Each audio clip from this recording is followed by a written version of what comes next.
squiggles just like my ex, for real. What?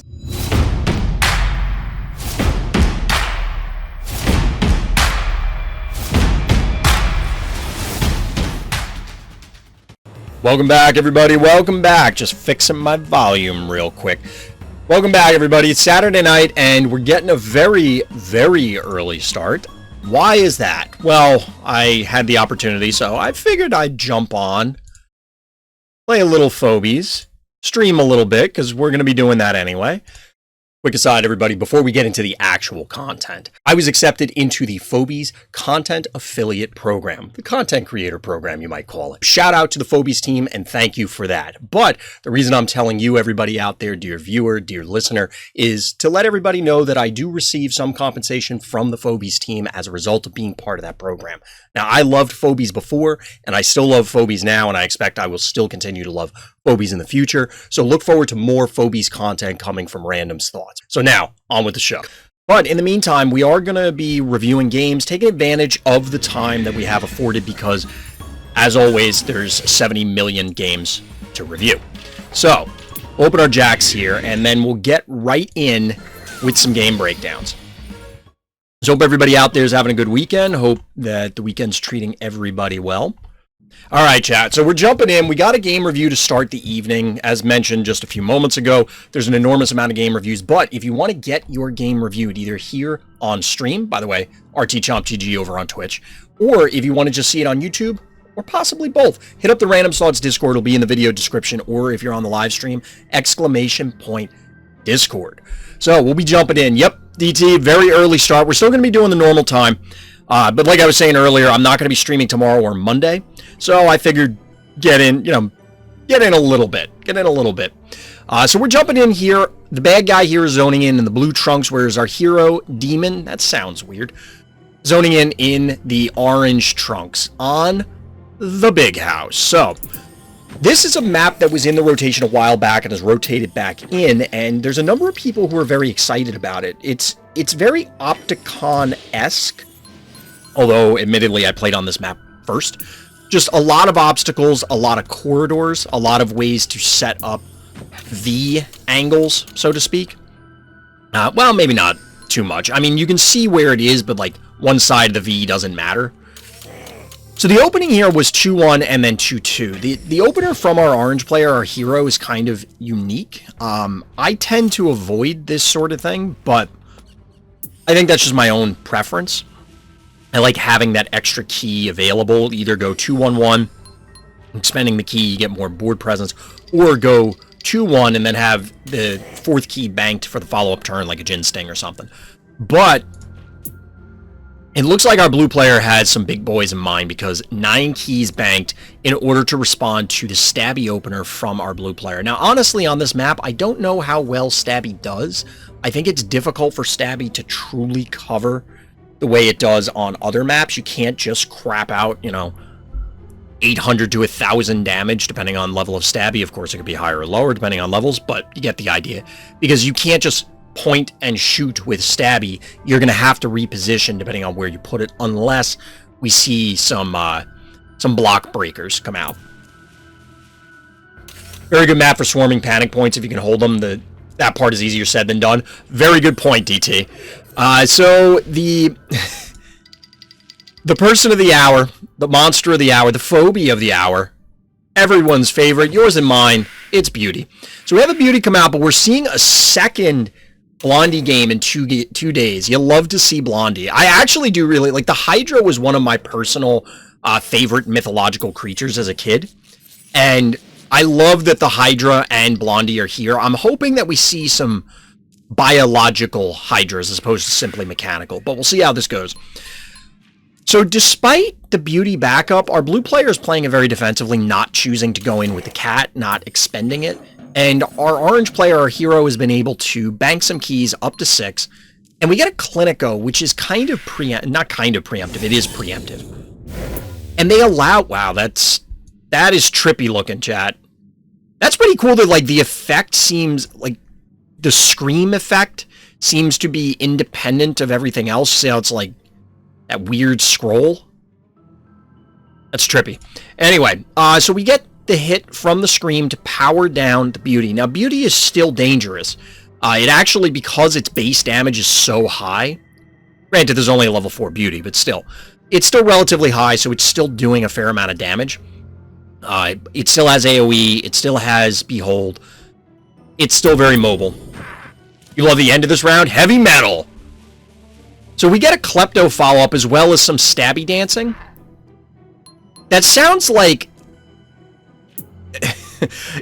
For some reason in my head, stabby dancing sounds like a DVD chapter.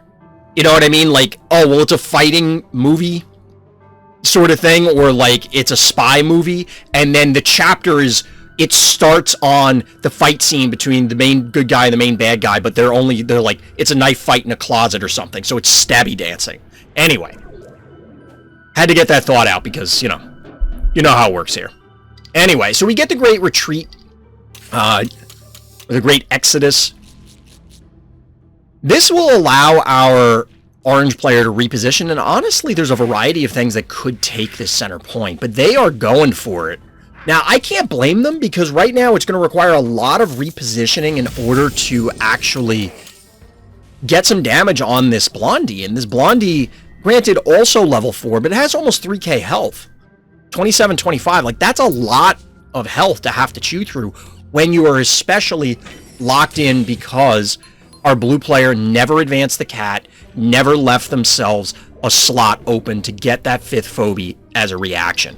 And we've seen this sort of mistake on many occasions, and this one looks like it's going to come back to bite him. Now, the Klepto hit was pretty solid initially. Get a little damage spread. We get some push going down. Obviously, the body blocks are the beauty. You've invested that many keys. You got to protect it. But we're getting a lot of aggression out of our orange player with this whole dive. You probably could have held the points, but I like the aggression. I like pushing, making your opponent do something. Plus, the Blondie is 6 keys. If it ends up trading efficiently up here by buying time with this Beauty, who's now back online, by the way, you can set some stuff up here. And we get a takedown who's Jin Sting, a K9000, and a cat for 7 total keys. Even if we were to lose the Blondie, you'd still be +1 key. And now your opponent is forced into what? Sheep? Yeah, that's not really what you want. Sheep, and they're out of keys. Sheep and Eternal Night. I don't know about that one, Chief. So we block the Sheep with the K9000. Granted, I'm sure there's a way that it can get out, but this is pretty brutal. Get the reposition from the Blondie. 5 panic points orange. It's a rough one. It's a rough one.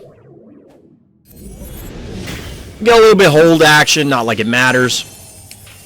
Because honestly, at this point, our orange player might even be able to just run everything straight back to their own vault and still win, just due to the damage coming out. Go a little face. Get a little face action here. Stabby taking down the Sheep in conjunction with the Blondie. Yeah, 6 keys still on our orange player. Like, this game was never in doubt past that middle stage. The Blondie hit really solidified things, but our reaction, or the real mistake, I think, was not necessarily, or the real play is the better way to start, was the mistake by our blue player locking themselves in and never getting out. They retreated to try and preserve the Beauty, try and pull their whole team back, but then never did anything with it. It's like, okay, you died with all your toys. Like, you can't take them with you. So GG. Shout out to Demon. Thanks for submitting this game. Alright, let me update the Discord chat. We should be able to get in a few more games tonight, as far as, like, what we can track, or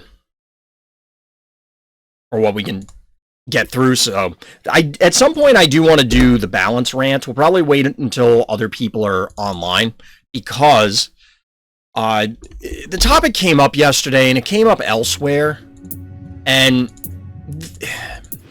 like I was saying earlier, or yesterday rather, I actually did a separate video. I extracted it from a previous stream, a Gwent stream from earlier this year, because I feel like I'm having the identical conversations in every game, and I was planning on just reposting it, but I think it's worth doing it in the context of Phobies. We have a lot of new people coming to the stream. It's worth, like, repeating. And I got into we'll say a discussion with somebody that I ended up basically just saying it's not worth continuing it because I wasn't getting through to the person as to why balance is such a complex thing.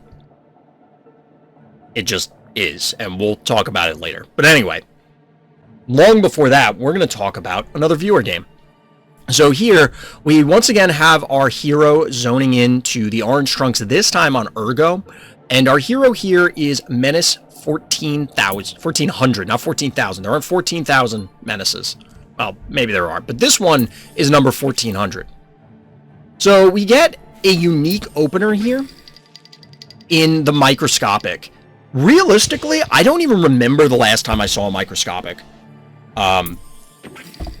They are just exceptionally rare. Now, it does protect this panic point fairly well, but not... Wow, we get an early Newly Deads as well. This is very interesting also from our blue player. Did they say what rank this was? The closest game ever, they're saying. Those are the only notes. So we get an aggressive invade from the cat, which is... I don't know about that one. This cat's just dead, right? And we get double... What is happening in this game? We get we get the Newly Deads. What? 690. Like, this is a dead cat. Why not just kill it? Oh, are you gonna kill it anyway?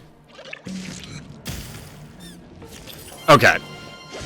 I was very confused for a second. I'm like, are you really gonna let the cat live for no purpose? Now, I'm a little surprised they didn't swing their own cat up to take the center point. I get wanting to get the Newly Deads in position, but you could have already had that point. There was no way for your opponent to threaten it. Like, there's literally nothing in the game that would reach it and actually be able to attack. And obviously, these couldn't get there. So instead, we're inching up the Newly Deads. It's a 2-to-1 panic point advantage, orange, whereas it could have been a 2-to-1 panic point advantage, blue here. And we get a Newly Dead standing. Why did the Newly Dead have to go here?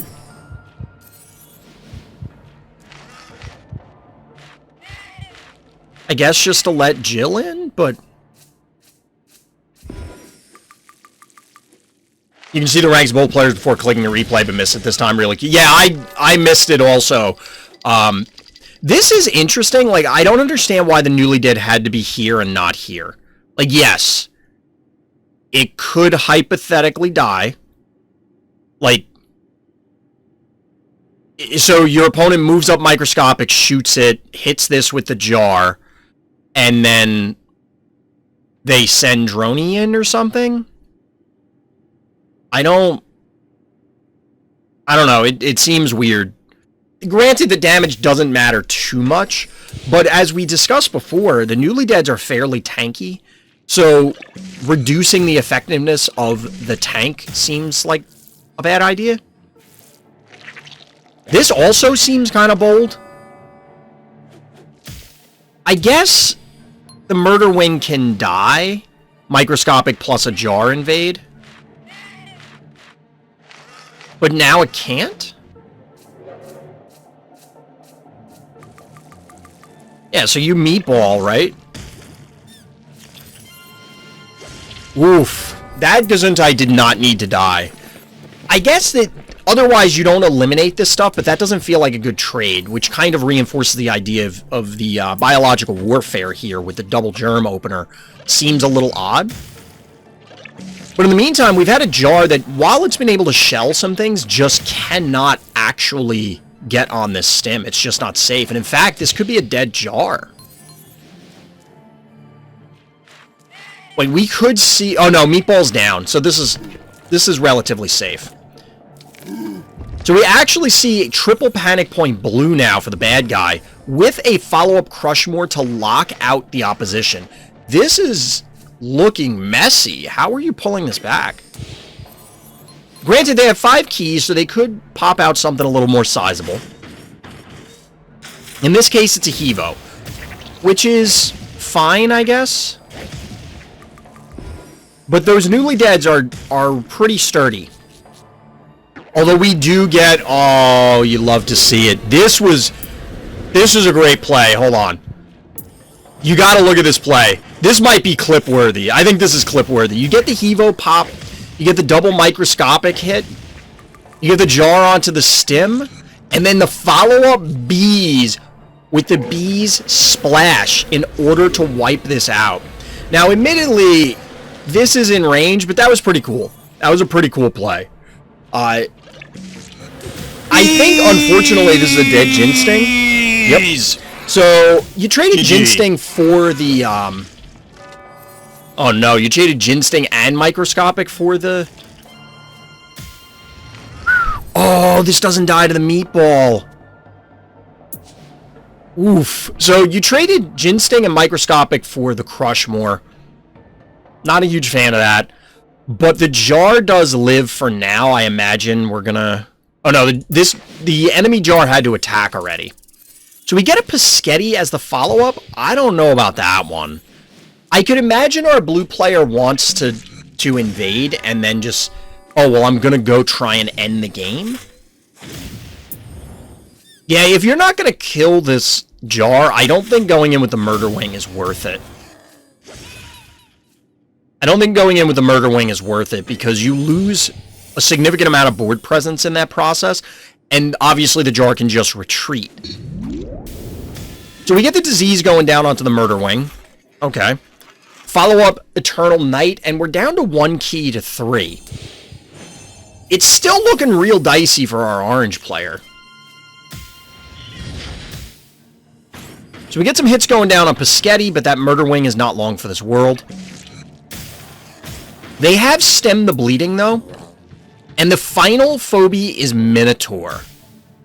Alright. Alright. So Pescetti finishes off the Murder Wing.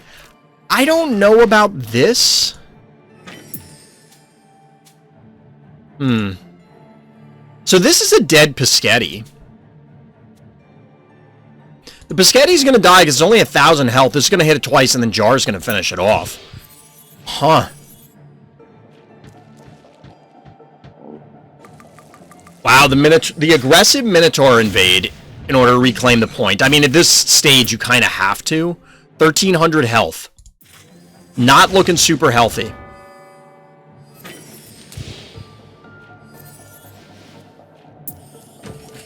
Wait a second. Hold on. This is at 1,000 health. That goes in.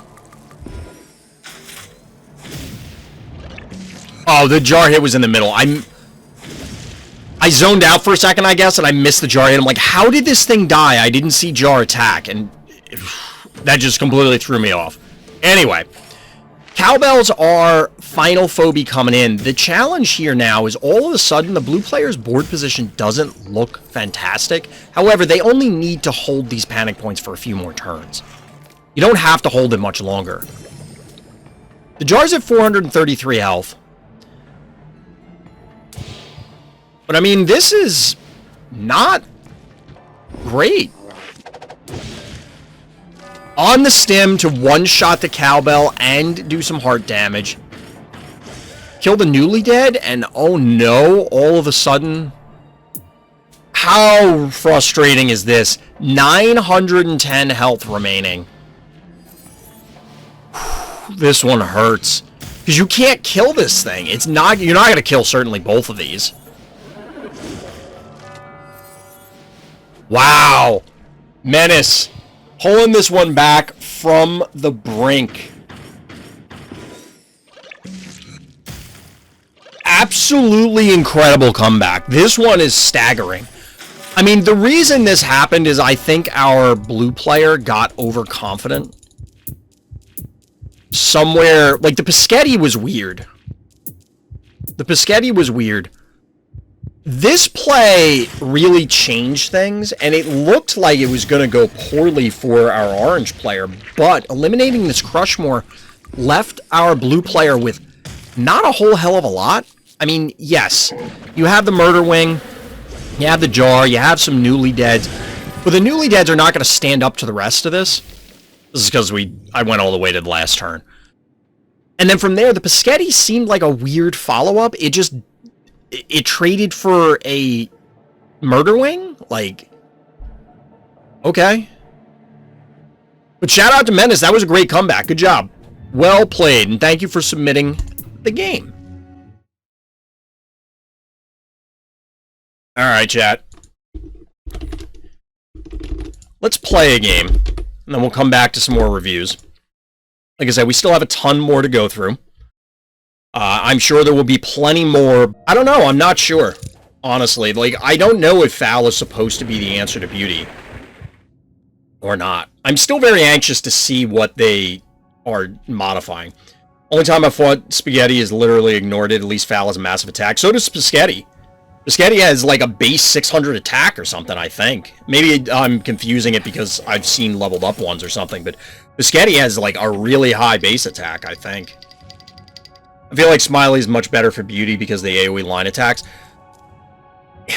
I guess you can run the escort plan.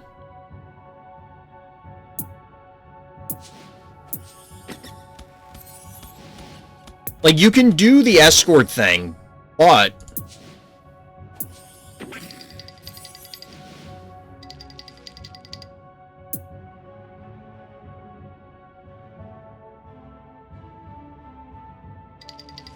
Hold on, I had to think about what we were doing here for a second.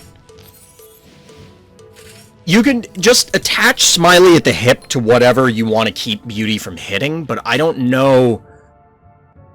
It feels like the Foul scenario, where eventually your opponent's going to go, okay, I'll line attack and accept the disease anyway because I snipe all this stuff, where I AoE all this stuff down and I don't care. I don't know. You guys know if Glob is inside a Glob, they're killing each other? Wait, what? Onda seems to make a pretty convincing case for it. We only saw it in that one game. Has Onda been able to repeat the scenario? I mean, don't get me wrong, I like the idea. I'm just not convinced of the effectiveness of it until I see it repeated. Like, look, if a single game isn't enough to determine it, especially when, you know, Smiley is not that common of a phobie kind of thing.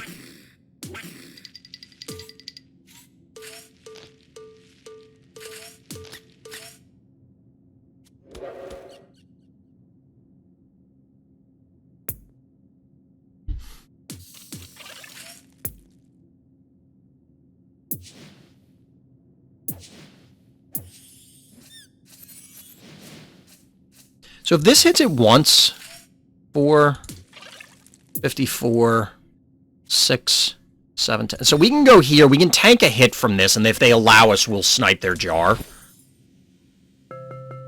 If we went Snowball... Snowball will also get their Jar, but we have more options. Like, if they try to continue to body block here, we could swing through the middle and do it. The thing is, Beauty users are paranoid about keeping it alive and unharmed for some reason. Well, I mean, it's an 8-key investment. It's the same thing with any of the large investments where you want to ensure that you're protecting it if you can. Like, I understand the neurosis, if we want to call it something super extreme, of trying to protect it. Is it, does it matter enough? I don't know. I guess it's the same as any other phobia. You want to get value out of it. It doesn't have to be, I need to wipe out their entire army with it. So I hear what you're saying, DT. But if you go up against a strong player with it, is it still going to be useful? I don't know. Beauty can also change its plan mid-game, breaking a siege into winning more... breaking a siege into winning more into stalemating. Smiley has one goal when it's out. Yes, Like, I hear you. It just... I think the bottom line is it depends. Like, I don't think there's a clean way to say, yes, this is absolutely how it's going to work, or anything like that.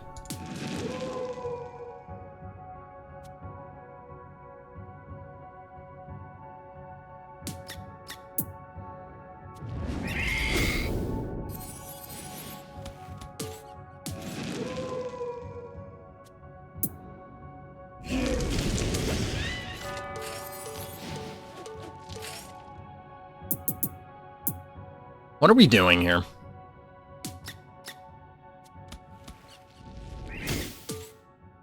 Oh, we can't go there. We have to go here. We're just going to kill this, try and be a little more patient. Like, we don't have to recap this point right this game. Please! It wasn't letting me do what I wanted.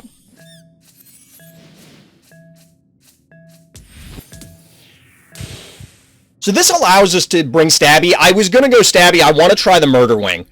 The reason I wanted the Murder Wing is to just supplement immediately with more explosive damage. So, like, in this case, we could actually dive their Murder Wing, because we can move in, leap, and Murder Wing pop theirs, and then supplement with the Snowball or some combination of those to kill their Murder Wing and be on top of their Dar. I don't know if that's really worth it, but we'll see. Normally, I would go Stabby. Like, that is normally what I'd do. Yeah, what I mean is every game is different. Could Onda recreate killing Beauty when he's down 5 panic points or something consistently? It's still a new game. The meta being defined by a couple things is normal patch to patch. Well, yes, of course, but that's why I'm saying we need to see a repeat of that scenario. Is Smiley going to get you out of a 5 panic point deficit against Beauty? Probably not. I can't really think of very many phobies that would be able to do that to begin with. But that doesn't mean that it can't be done via something, whatever that something is.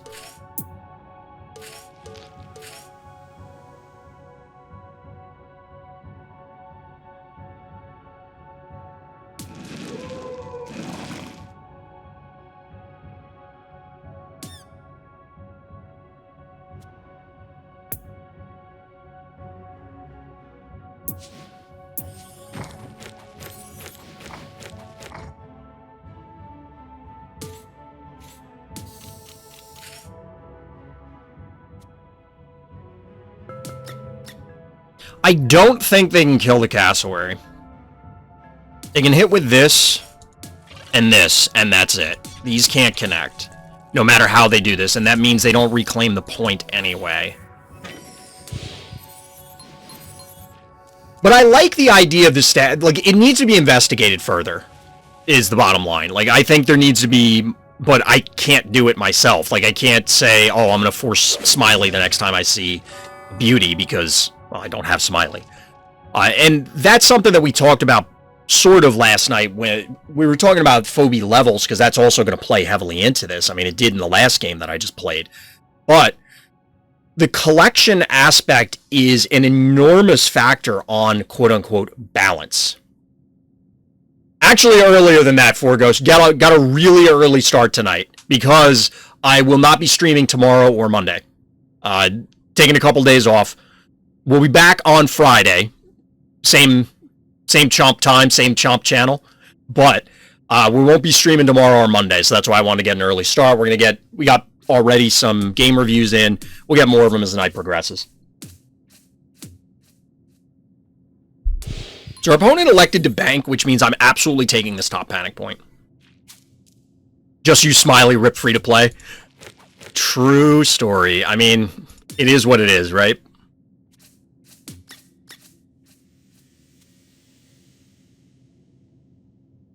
So the Murder Wing can get in and kill us here. Hypothetically. If we stayed there. 1,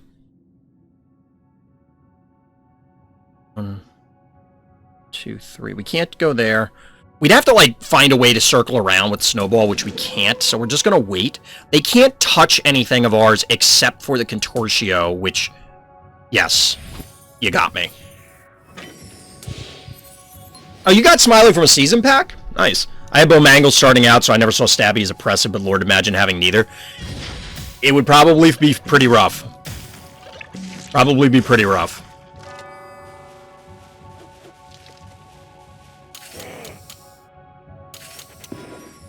Oh, I was gonna dive this and then pop the... Can we still get it? I mean, we can still get it, but then we lose these two in exchange for the Murder Wing. I don't know that that's worth it.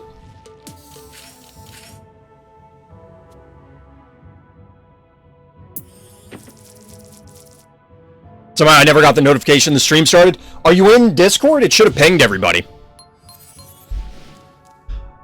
So no, we can't kill the Murder Wing because they successfully blocked it off with Henrietta here.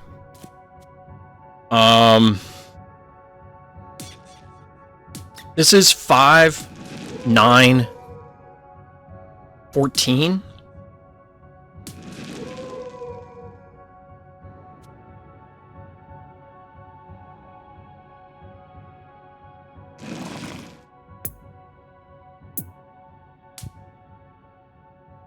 We haven't actually done that much damage to their heart. Like, this is not really a big deal, what we've done so far. I want them to commit to something before I do much of anything else.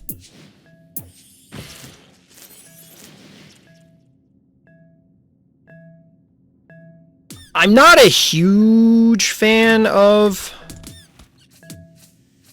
this. We're giving ground. I like to hold on to AWOL so it'll actually connect with the stabby, but I imagine they take this point and this point.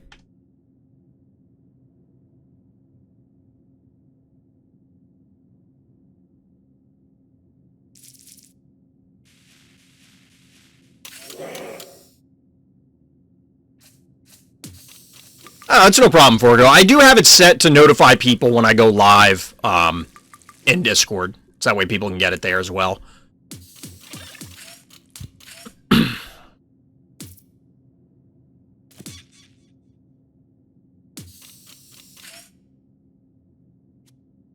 So they're set at 5 right now. We could go something big and try and beat them up. What that something big is, I don't know. Do we go Dozer for funsies? Dozer has more health than the Barzilla. The Barzilla is more mobile, though. I kind of want to go Dozer just for the hell of it. Like, I don't think Dozer's necessarily a good idea, but it would be fun.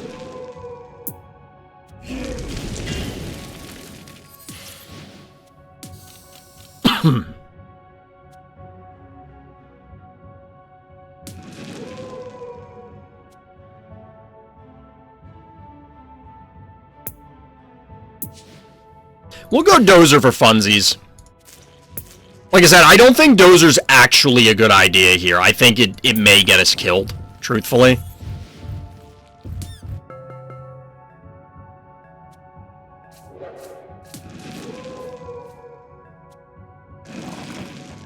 So we're getting out of range so we don't get poisoned or anything.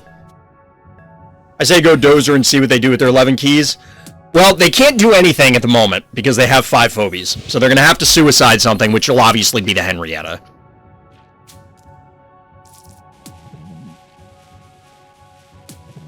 You click on Dozer and he just looks... Oh god, what just happened?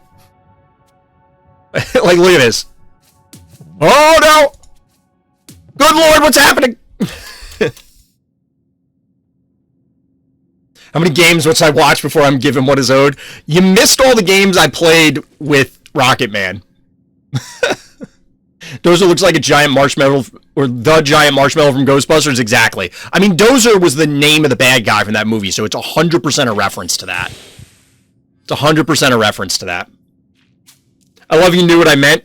I mean, what other possibility could it be? Let's be real about this.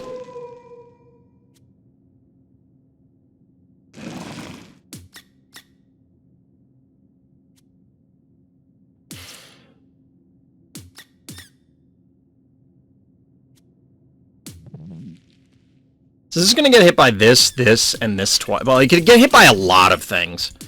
But they can't hit with this twice unless they body block. Which I kind of doubt they will.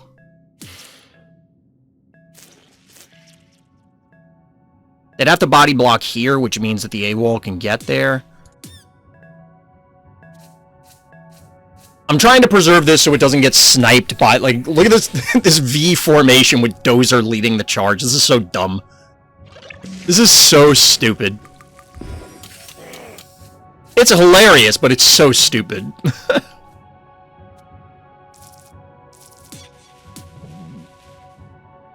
Yeah, you run.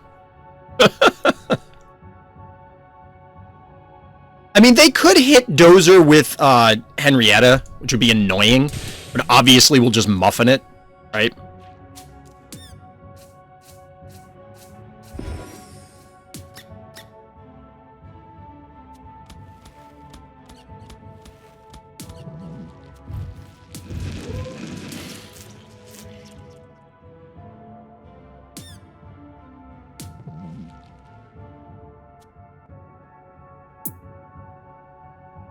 We have a little bit of time. We had that life lead, but we're just kind of derping around here.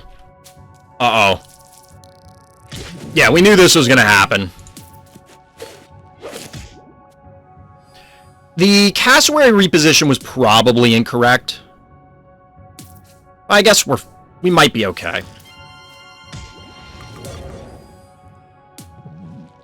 This is a lot of damage going down on Dozer. Like, this is already 1900 health.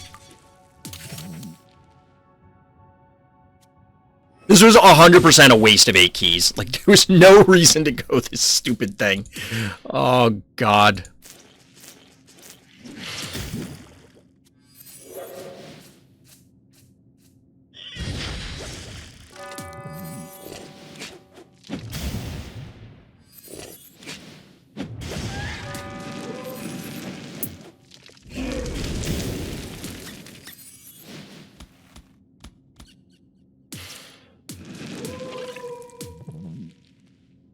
I kind of feel like we have to go Clinico with Dozer instead of Muffin, which is a little obnoxious.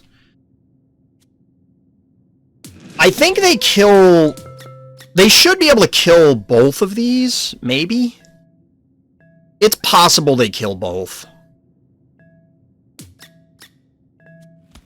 We don't need this panic point right this second.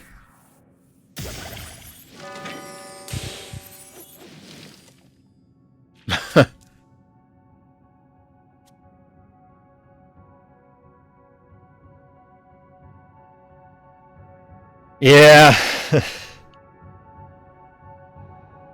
There's 11 keys, fear me. Yeah, I'm not super excited about what's coming out because they're like whatever they have instead of Dozer is gonna be better than Dozer, right? I would have charged Cass into Stabby. I was thinking about it. I didn't. It's gonna die if we do that. Like it 100% dies because whatever comes out of the vault can target it immediately. So Stabby goes once here, once on Cass. This kills Snowball.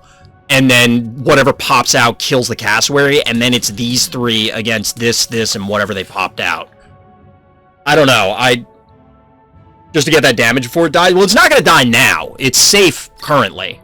Like, there's nothing that can kill it. It'll get at least one attack. You need something to die so you can spend those 5 keys. They might be waiting to, like, let the poison tick, or they might have just disconnected. That's going to be very anticlimactic if that's the case. I think they rage quit. I don't know. I think this is a legit disconnect, because why would you rage quit from this position? Like, you still have 11 keys. Dozer won't die to this poison, but he's going to get pretty low, I guess. I mean, look at this guy. He's adorable. I don't really know why he has a cape. Could be mobile and minimizing the game. Yeah, true. True story. I don't really understand why Dozer has a cape. That part's a little baffling.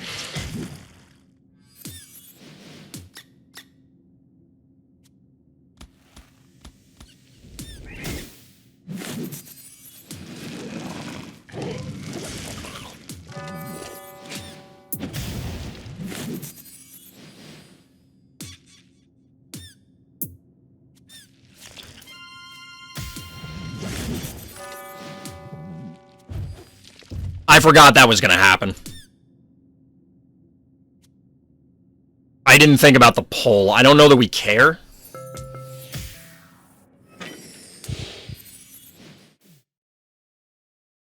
Yep.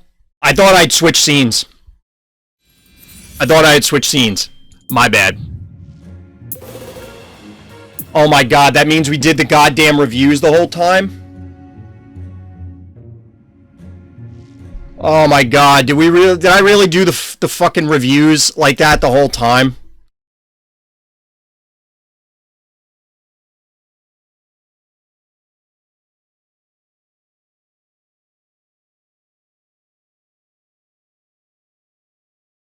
You hate to see it, chat. You hate to see it. Somebody ping me after the game for Discord. I had no idea, Lufee. Like, literally no idea. I honestly had no idea what you were talking about. But, this very special full beard edition of game reviews. It'll add charm. I mean, I'll probably leave the stuff in the video anyway. I'll just make the intro stinger for the YouTube compilation the part where I'm just getting super tilted about leaving it on the wrong scene. Alright, chat.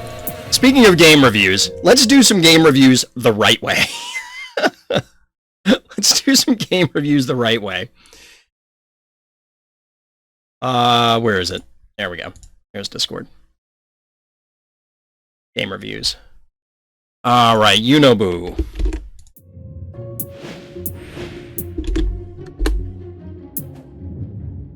Versus Blot Sven.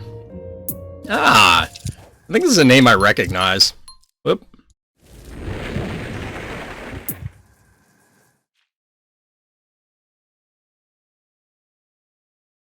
Someone tell Drew to call this down this dually spawn heartbreaker. What? Heartbreaker, oh no. Earlier, my only real argument was that if you have both, since I do, I think Smiley is better to beauty than foul. I probably prefer foul in other scenarios. Yeah, I figured that was calm down. I don't know about the beauty foul thing, truthfully. I don't know. I'm not really sure. Foul slaps hearts better? I mean, that's true, because beauty does, or Smiley does precisely zero slapping. Does zero slapping. But, let's jump into this game. I didn't have a really good segue there didn't have a cute segue on how to get into this game, but we're zoning into Xylo with our hero here, once again, as was the case in the earlier reviews, which, if you saw them earlier, you noticed I probably forgot to switch scene, and by probably, I mean I did. Zoning in the orange trunks, our bad guy here zoning in the blue trunks, opening with Murderwing and Cat. You know, I think this is the first thing people recognize about this map, is that you can cap this pocket point with a flyer. But we do get a Spud right out of the gate from our orange player, which is kind of cool, and then a Creep. The Creep is interesting. I could see it as being the Murderwing sniper to a degree, trying to take it down, but I don't know. I've been trying to force that more. Gotta fix my light before it falls off my desk.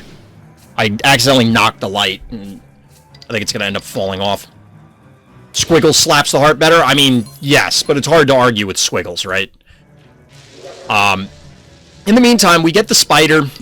Somebody was asking offline, how do I win on Xylo? And I had mentioned that Xylo tends to revolve around the two stims. Now, a lot of maps, you could say that the stims are very important, but here, it's important because it's not necessarily your stim, like you being on your stim, although that's relevant if you can get, say, a jar or a lobber to control the center point. But spiders opposing it, or dimensionals sitting on the opposite spot, or on the stim for that matter, and therefore being able to yoink something into the abyss. Most people will try to avoid it. You know, it's happened to somebody once, or you did it to someone once, and then after that, it doesn't happen to you again. But as we get back to the actual game, we're seeing a build-up on both sides. We get a jar, which is, you know, it'll be able to soften up the spot. I have no idea why this spider is positioned here. Like, it can pull the Jin Sting, but Okay? It does prevent somebody from going on the stim, but so would being where it was, and now it can get hit by jar, whereas it couldn't before. I guess the idea here is that you're going to yoink whatever goes on the center? It just seems weird to put the... Like, there's no point in taking the damage with that spider. I know it seems minor, but that could be a dead spider 3 turns from now that wouldn't have died. It would have lived because it had 8 jar hits worth of health. In the meantime, we have yet to see a spider from our orange player, so Hevo's getting on that stem. Cat is continuing its suicidal approach into enemy territory there. I don't really see the purpose of this. This seems bad. Because this alligator... Well, I guess if the alligator invades, it will die? Most likely? So I guess they can't go in. Because the stem is open, so hypothetically the alligator could run in and then, you know, tail whip something. But it probably dies between, you know, 2, 4, 6, 8 attacks. Like, that's still a lot of attacks.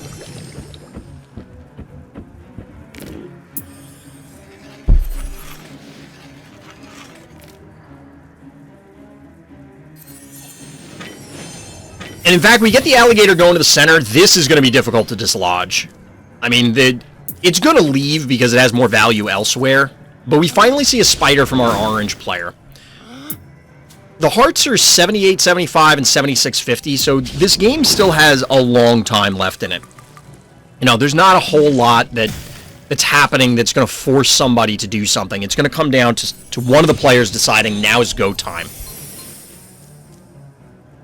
Because both of them are playing it fairly cautiously, avoiding the opposing spiders, ensuring that, you know, they're not taking too much unnecessary damage, even though I was harping on the spider hit. You know, like, the damage on the alligator is irrelevant. It's all going to heal off. We actually get Spud going in. This is bold. So you can't kill Spud with the Hevo, but you absolutely could Meatball. And then Gator?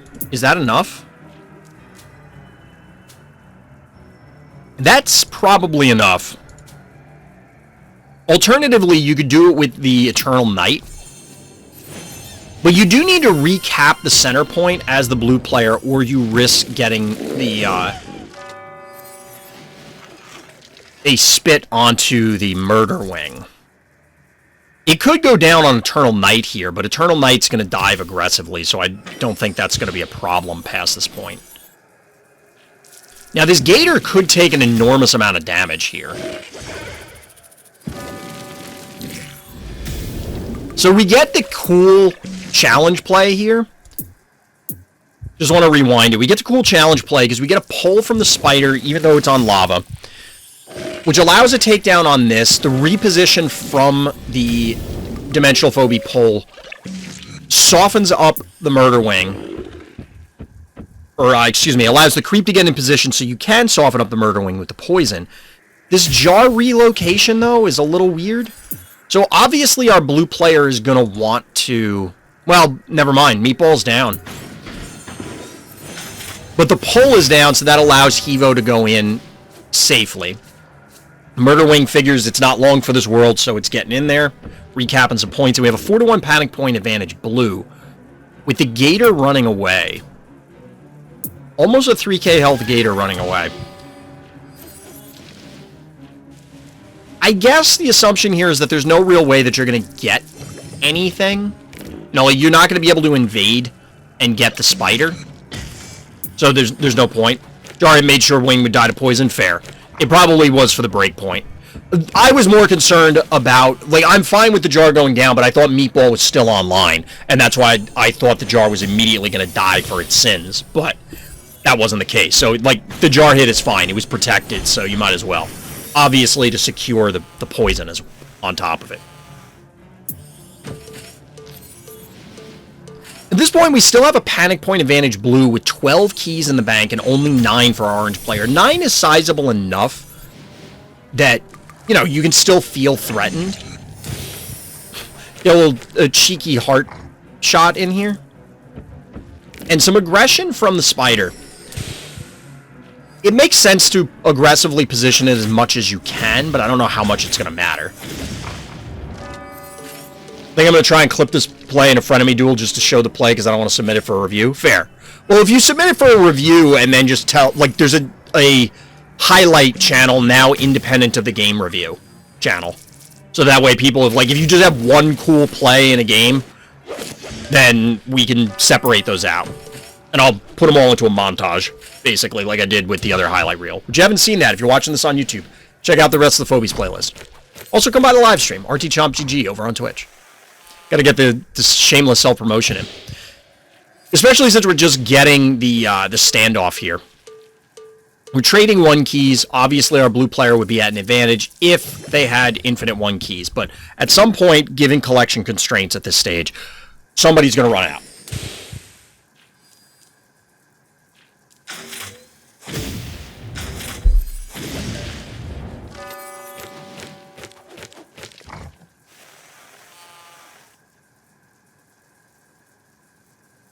Bug got in the house. Sorry, it distracted me for a moment. Speaking of bugs, thank God it's not a bees. That would be bad. We're doing Xylo things, or maybe not Xylo things. I guess just plain Phobies things, where a lot of stalemates... Well, it feels like a lot of stalemates happen. Okay, this is kind of cool. We finally get a Rambolina here. Are we in for a cool Rambolina boot? Because we could see a yoink from the spider on the gator. But there aren't too many things...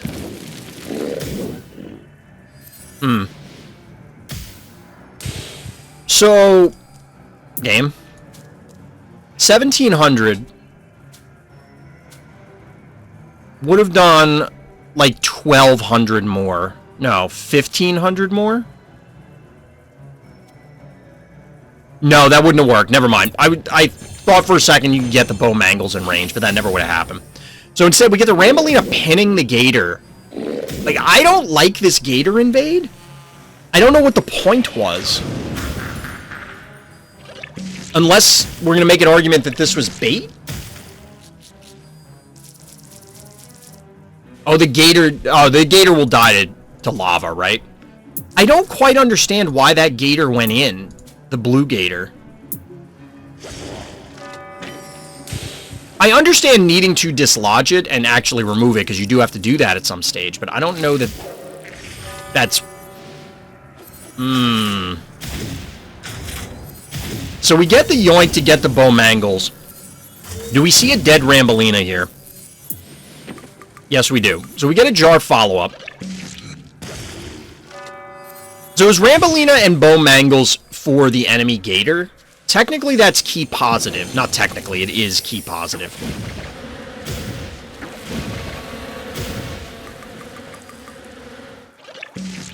We get some fire going down onto the enemy spider. This should be a dead spider. It'll be a very dead spider.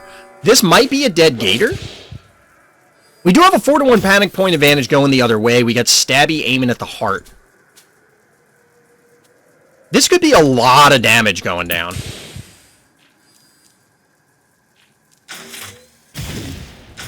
There's going to be a lot of damage going down.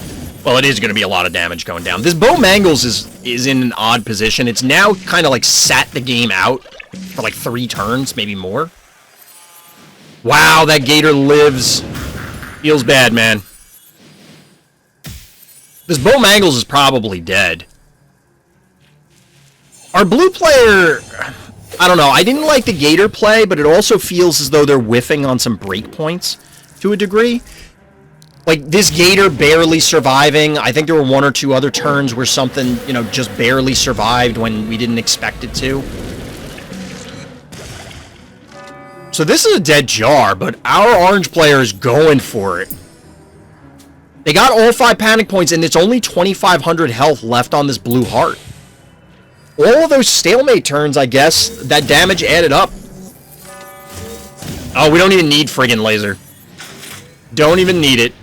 Not like it matters, because we got a Stabby on the stim pad. And due to the lack of mobility on blue player's side, they're not going to be able to reclaim these panic points. Like, they get this one, but it's... it's still 600, almost 700 damage a turn. I mean, look at this. Even the spider's getting in on the action.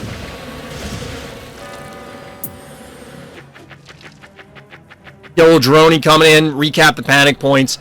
Seal the deal. Shout out to YUNOboo. Thank you for submitting this game. Pretty cool. Definitely showcases a lot of the things that you'll see typically on this map. We had spiders going back and forth. We had some boopers show up, even if they didn't get the boops off. We had that big trading and everything revolving around the center of the map, whether it was the stems or it was the actual panic point. And it's something that you have to be aware of on maps or games on Xylo on that map, because that's kind of what it comes down to. Although our orange player here was able to seize the moment and actually cap those points and push damage when they needed to. A little bit of help with some mistakes from our blue player, but that's the way the game goes. So GG. Name looks familiar because I'm pretty sure Blot7 is a Rune Strike player. Or not Blot7, Blot Sven. This name is very familiar. I'm pretty sure it's a Rune Strike player, so you guys may have seen them on stream before from that. Maybe the Stress 71 guy who I lost to a few days ago. I'm jelly. Beating those higher stress levels does feel good. It does feel good. Alright, chat, we'll do one more replay. Real quick. And those are all the ones I had originally slated to do for tonight, but obviously we got plenty of time. We can do more.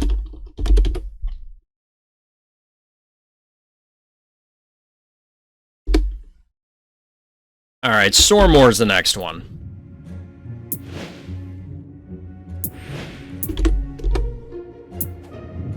And we got Foulmouth. We got another viewer game review, this time on Opticon. We go from big map to big map, Xylo in the previous, now we got a Opticon. Whoa. Our bad guy here in the blue trunks opens with a droney. We've been seeing a lot more dronies. A lot more dronies. Way more dronies. Says squiggles in the description? Of your game? I'm confused, Lufee. But we get a snowball response, which means a dead droney. These aggressive droney openers are cool, but I imagine a lot of the appropriate responses are going to be something that amounts to this, where you can snowball and just eliminate it and then safely recap it, and you've incinerated 2 keys from your opponent. But we do get something else pretty cool. This is Repeller. So this is the Rambolina out of the new Phobies, as opposed to a Tractor, who obviously yoinks things, and Inoculus, who's just long-range zaps. We're getting a little 1-key violence down here. Repeller's 1 key cheaper than, what, a Tractor? Yeah, it would make sense, because boops are worse than poles most of the time. And we get a Ray Chargels, which is, you know, mechanical phobia, makes sense. This thing is slow. It's not going to be able to hide for very long. Especially because between the Ray Chargels and the Snowball can run it down. But it is range 3. So that means that mean things like that can happen. And in fact, Quagmire now body blocks the Ray Chargels, so can't quite get in there.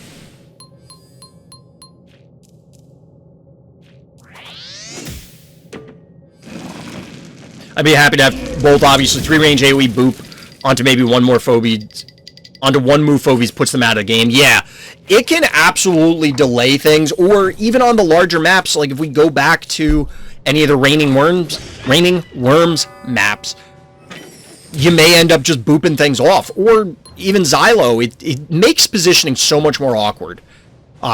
Despite it being one move, it's still dangerous. So we get the boop here, which kills one of them. Oh no, what? Kills 2 of them. Game? There we go. Okay. Get the boop, takes down the snowball, takes down the cowbell, repels this. Ray Chargels can't get in because the body block, thanks to Quagmire. Quagmire is an excellent bodyguard. Now we do have, or had, a 5-to-1 panic point advantage for our orange player, but that quickly disappeared. That very quickly disappeared. Hey, Hondo, what's good? Oh, so interesting. So Our blue player elected to not leave the Quagmire, presumably because it was in range of the Ray Chargels on the stim, even though Ray Chargels doesn't push as much damage due to the electrical component. It still matters. Like, it still would have put a hurt on the Quagmire. So because the boop was utilized on that cluster of 1 keys, it's not available to use it here, which means that this thing is dead.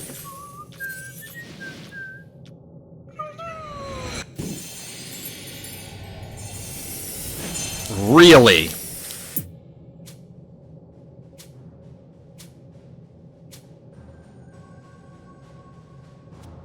Am I missing something, chat?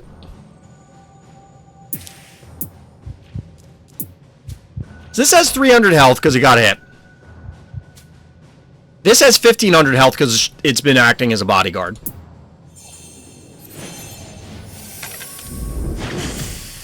So I get the hit, the retreat, okay, it pulls them closer to your vault. So it means that maybe you could pop something out and punish them for it. I don't understand the muffin. Like, that thing is still dead. And it's dead to the same things that were going to kill it before. I guess this is why. Because our blue player wanted to ensure that, like, this didn't die to Splash? Was Bees online? Bees is not online, so it would have just been this. It would have died to Splash, so I guess that's why. I don't know, it just seems weird. And honestly, like, the Ray Chargels trading is fine, because this thing is 5... Like, it's 5 keys for 5 keys, and I feel like the 3-range boop is so potentially dangerous that it's worth trading Ray Chargels for. I was expecting a sheep here, given the muffin. Yeah, there was going to be some body block, right? But this seems... So, how do I put this? This whole turn seems super optimistic that, like, oh, well, my opponent's not going to come in with Ray Chargels. It's like, but yes, they are. They're going to trade it. I don't know. I don't know why this is throwing me off so much, but it feels like it is. They spawned Repeller way too early. I get spawning it early because it's 1 move. I don't know. That's a triple sheep hit, though. I would say it's only a double. The reason I say that is, you know that the Ray Chargels is dead, right? The Ray Chargels is absolutely going to die, so you're not even counting that in the equation any longer. Now, that being said, hitting Ginsting and Klepto is a solid sheep hit. And this didn't need to happen? Like, that thing only had 800 health. If Ray Chargels can't one-shot it on its own, which it might be able to do, you only need to hit with Klepto once. I don't know why these other things needed to be where they were. And we get the Inoculus follow-up. I assume we're going to see a dead sheep. That is, in fact, a dead sheep. And a retreat from the Ginsting. So we get a Muffin going on the Ginsting. I assume we'll see a Clinico, because otherwise, this is a dead Klepto. Oh, we get a Metabot. Wow, you don't see those every day. Now, here's the challenge. This Klepto is still going to get clobbered. Has 2100 health, which isn't bad. 2100 health is pretty good.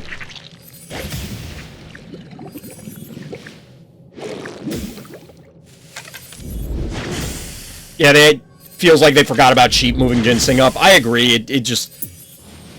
Ultimately, it cost them 1 key in the Muffin because you were going to... But, well, I guess it cost them 6 keys because otherwise you only have to Metabot or Muffin. You don't have to do both. Wonder if they planned the double heal, because I don't think I'd want to spawn Metabot like that. Well, I don't...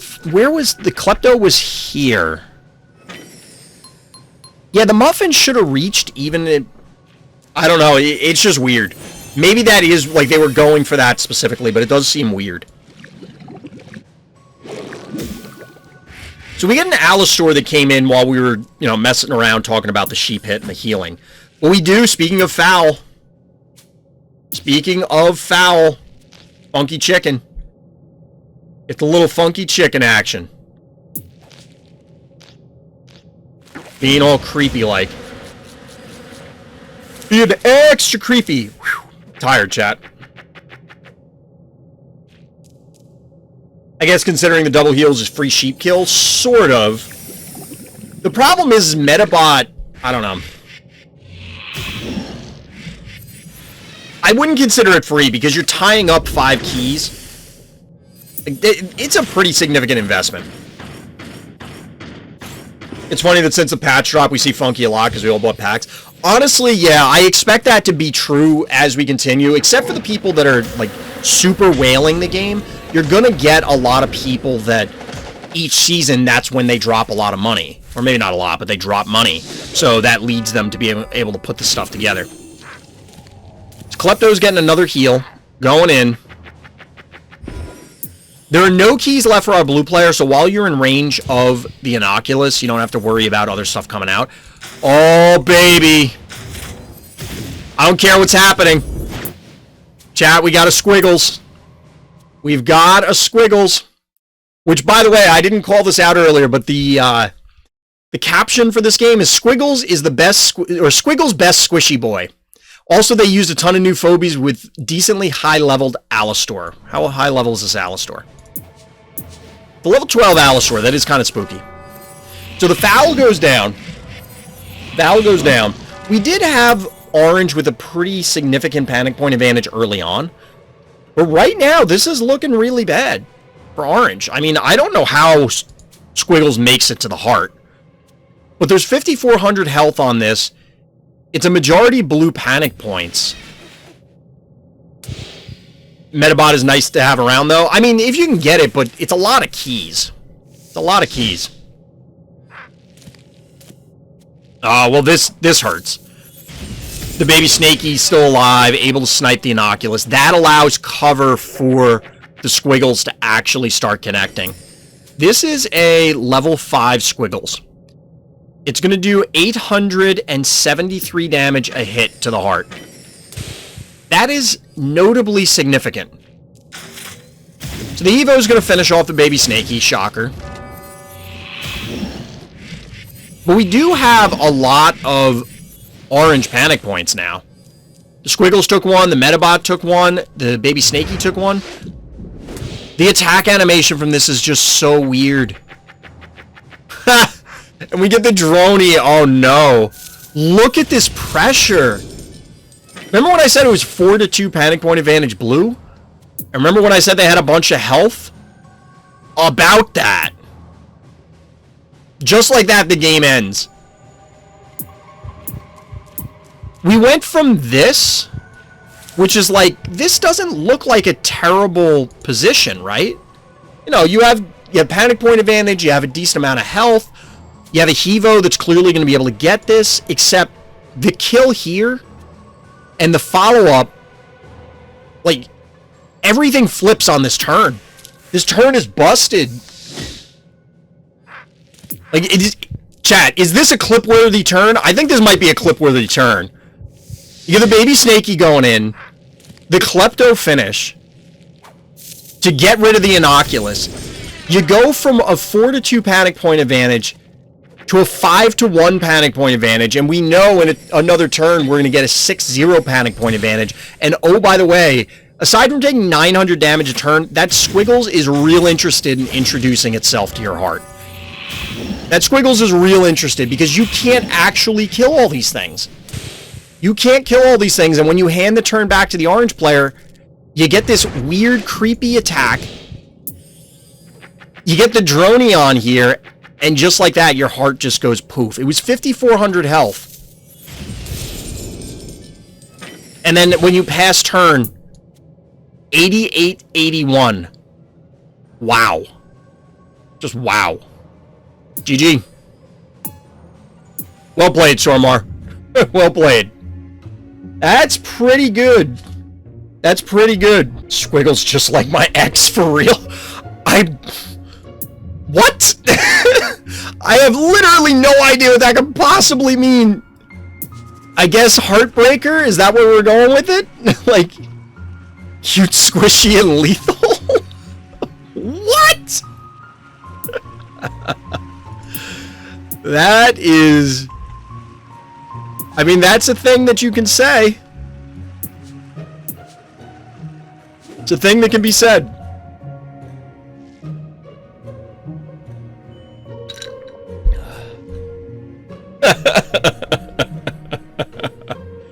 Oh man, that's a new one.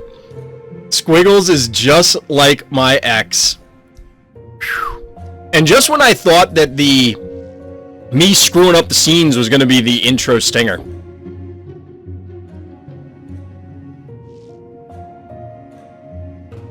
Does your Blasto still shoot straight? That sounds like a personal question, player. It sounds like something you don't ask somebody. I just played with it and the friggin' laser is bent. I don't know. What? What, not IRL. Well, yes, I figured it wasn't IRL. I go, who are you playing against? Like, is it a game? It had to have just been a visual bug. Like, is it already completed? You can put quotations around your name? That's odd, because usually they don't allow special characters for name creation. It sometimes does weird stuff to databases. That's interesting. Against Picasso, we can take a quick look. I want to look at Lufee's game. Oh, Lufee's highlight.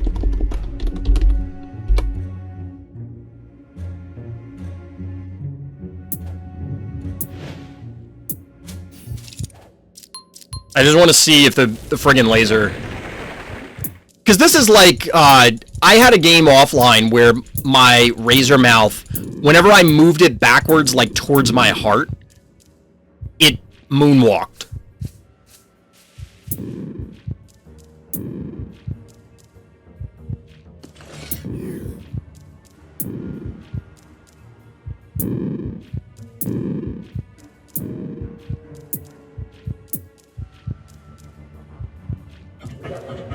Just trying to see where a viable friggin' laser turn would be.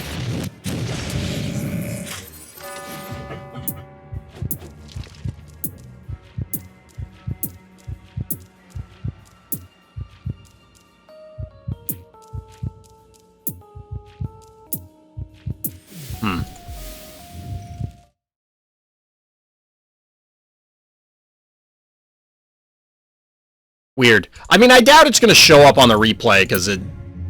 You know, if it was a visual bug, it's not necessarily going to repeat. Alright, let's see. Game highlights. Got a Lufee game. So this one, we're not doing a full game review, we're just looking at the highlight. And, this was turn 11. And I'll pull this down to add it to the highlight one.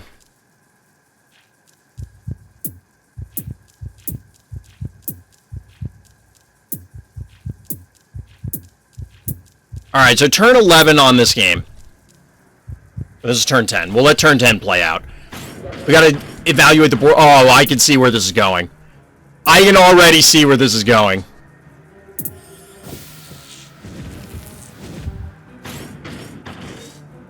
Oh, no.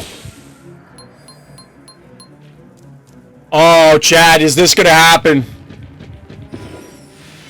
So we get the attractor moving up. 3-range pull.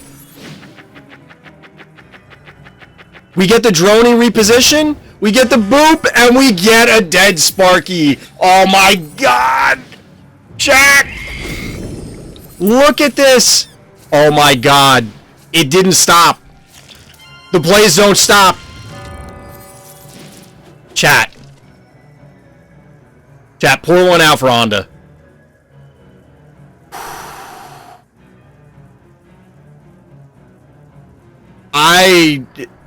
Pause would have been cool to guess who gets knocked off, my bad. Oh no, chat. Like, I can feel this one. You can feel the disturbance in the force. Because that hurts. It's 12 keys just absolutely incinerated. Because when you look at it before the play, I wasn't expecting this. So, I was expecting you to, like, move and pull and then boop, but in retrospect, you couldn't because you couldn't get in range unless the Rambolina moved first. So this makes sense. The droney reposition is spectacular.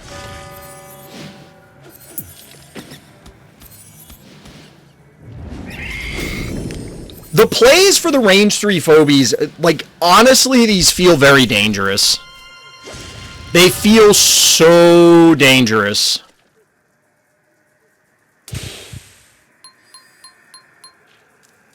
That's absolutely bonkers. This play is just insane. Like, this is what I was talking about when I said, like, highlight reels. Because this is kind of big brain plays. These are big brain plays. Boop! You'll love to see it, chat. You'll love to see the boops. You'll love to see the boops. That is just absolutely mean. Fantastic. Fantastic. I've been AoE 3 range pulling people into erratic traps, Rocket Man, more pulls, sheeps. It's just, it's honestly like, since it's a highlight reel, you don't see me suicide Mr. Tramples for literally nothing. Hey, we've all been there. Well, maybe not Mr. Tramples, but I've done plenty of stuff like that. Honestly, player, like, I don't disagree. I'm a little concerned about the 3 range phobies. The 3 range phobies, like, it just feels, I don't want to say imbalanced but it feels like it's balanced around numbers. And by that, I mean, it's just stats. It's like, well, we'll just lower the health or the damage and it's okay. And it's like, yes, but that's not the purpose for it. Now, granted, it takes a lot to set that up. You know, like the pull is 6 keys, Rambolina's 6 keys, the droney's another 2 keys. It's like, that's 14 keys worth of stuff, and you had to get them in position to make it happen. But at some point, your opponent's going to have to commit to do something, or you are, and that's what happens. The fact that I can break a wall, attractor pull on the heart, which pulls phobies behind the heart as well. Have you done that to somebody on Xylo? Chad, I don't know why, but I'm getting, like, my stomach is really bothering me now, and I don't know why. So, like, where you would be here, like, say here, break this, target this, and then you get something here.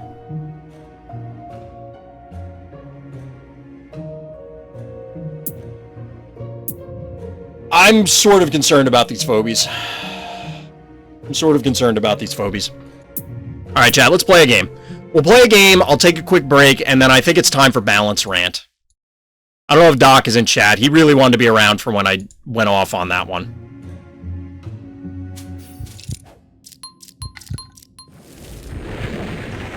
The myth, the legend that is player himself.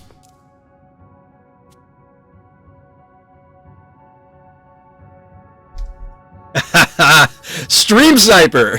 No, I'm kidding. If you are, I don't care. So we get the Bow Mangles start. Get the good old Bow Mangles. This is a 520 damage Bow Mangles.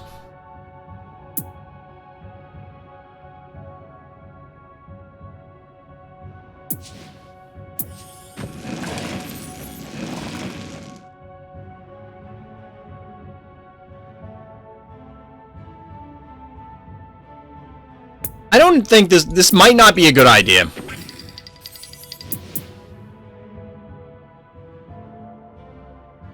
I don't think there's any way that he can kill this, though. I could be wrong. I don't think there's a way to kill it, because if Bone Mangles occupies this spot, then the other, like the snowball can't get in?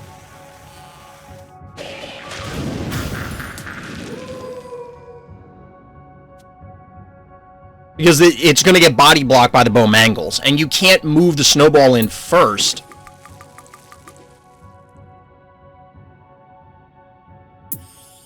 I was, no joke, I was considering Thunder Rocks. I honestly, honest to God, had considered trying it for a second, and then I'm like, no, I'm not an insane person.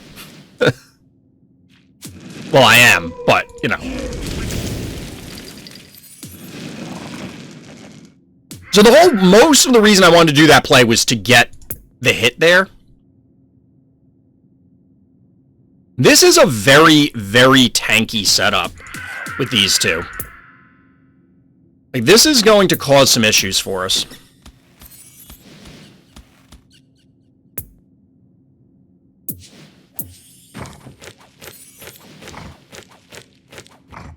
This will allow us to collapse on the Bone Mangles. It could go here. Honestly, I wanted to go stabby, but I think we need the multiple fighters to collapse on it. If his jar would have been level 20, well, yes. When I was facing 1,560 health Vladimir K9, I had to use my Thunder Rocks. Oh, no. Yeah, I get a little sucky action going. Get a little sucky action going.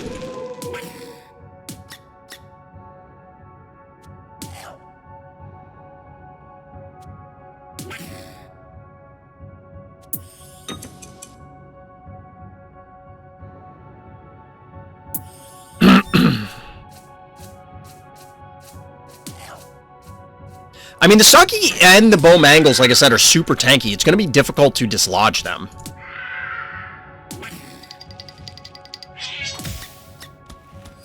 I didn't count this, we're just doing it to see.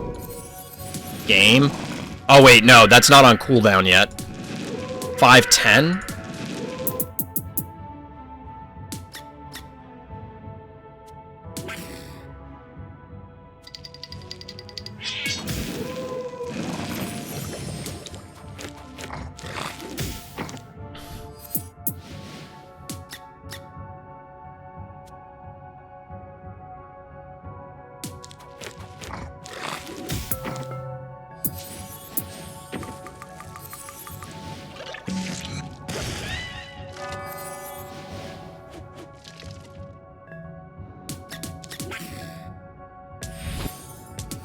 I don't really like this. I don't think we're going to be able to do what we need to do on the next turn. That being collapsing for a bunch of damage on one of the big things. Because, like, we're going to lose both of these trivially. And now what do we do? Like, nothing? We can continue to soften these things up, but not in a very effective manner. We could kill this Murder Wing and then lose both.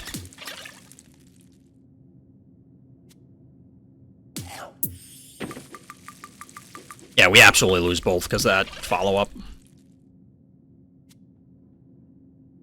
Or not.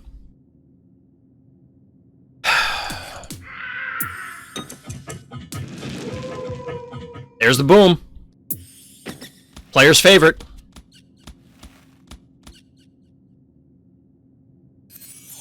Yeah, I think I had 2 bad turns here that are really costing us.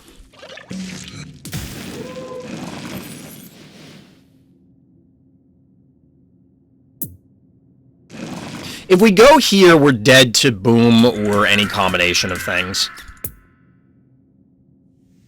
Oh, we lost this turn 1.5 turns ago or so.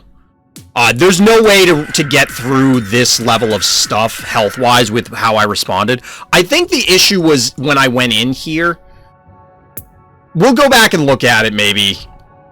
But yeah, this game is lost.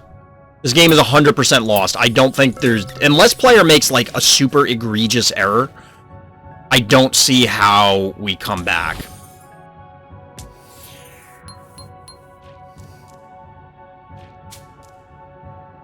That would be true, Wanda. That would be true.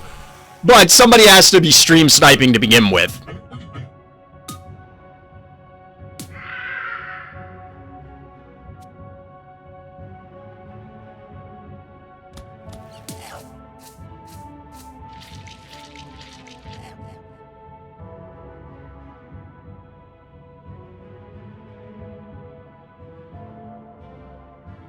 So, well, I guess that's not happening.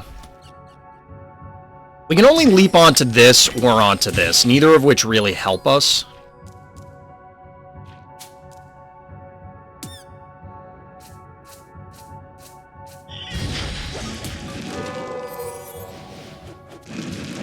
I don't think we're going to do this. I just want to see what it looks like.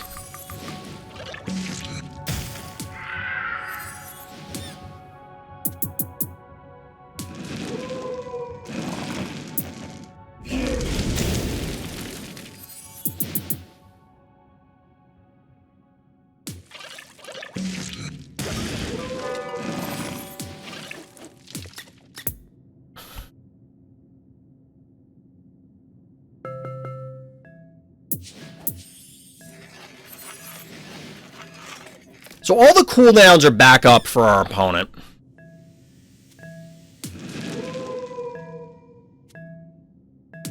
We can't actually have that there. We're leaving this here to try and pull them in. So, like, they can move the Bowmangles up. Oh, no, they can't. They can't actually do both. Because they would both end up occupying the spot.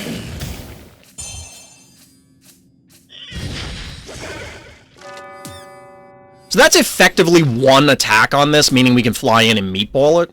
Or swing around with the cassowary. Oh,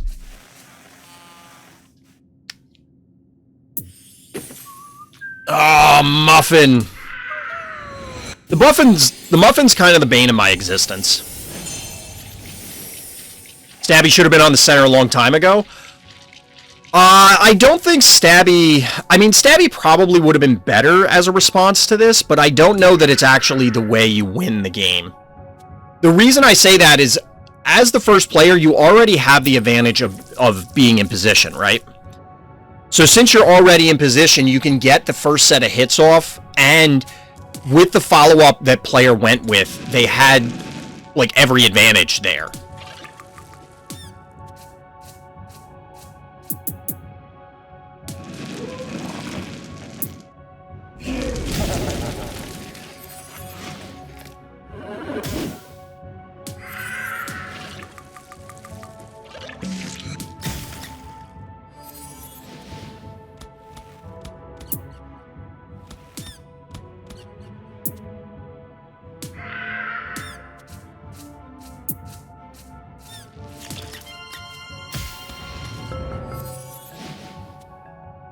All that to kill a Bowmangles and probably lose our entire team. If you brought Stabby turn 1, it would have been better, but not after that, in my opinion.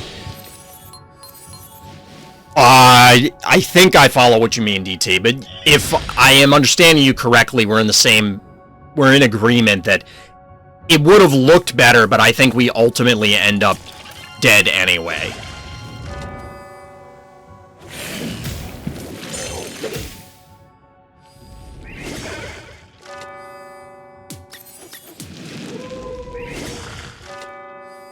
The chain pull.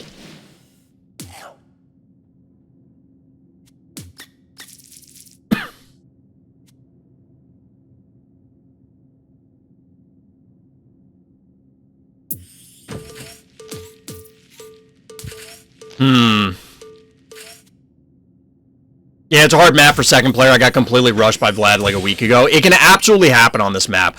That's part of the reason that I really hated this map early on. Alright, so leap is down, but pull is up. Meatball's down. So if we go here...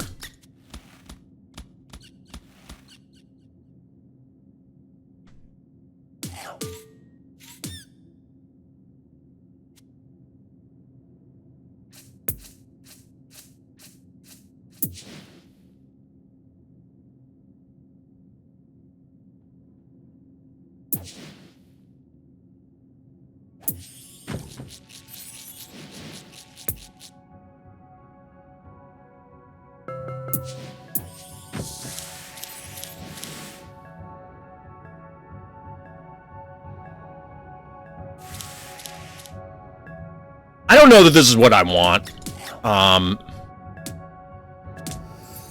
But I think we can try and push into our opponent at this point. Maybe. I kind of wanted to go for something big, but I think if we invest in one large thing, we're going to get blown out. Sucky going to carry this game? I mean, realistically, it's Bo Mangled, right? But, you know, I can appreciate a good Sucky meme.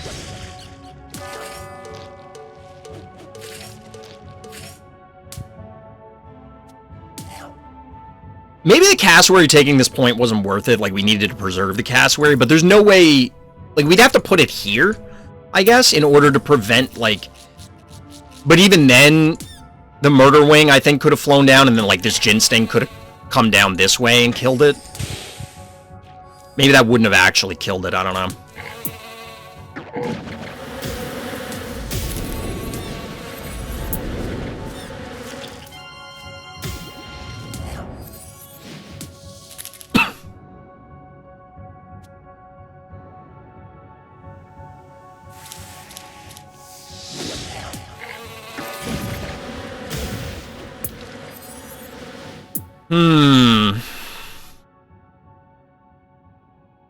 They have one key left.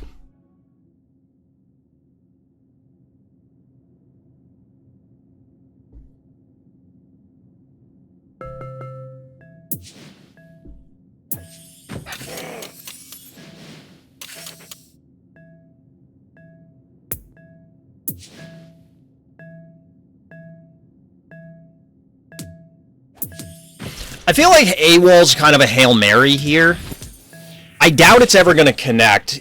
Cowbell might have been better because it can tank a hit. Obviously, AWOL's dead to, like, basically everything but a single plain Murder Wing hit. And, like, now this is dead.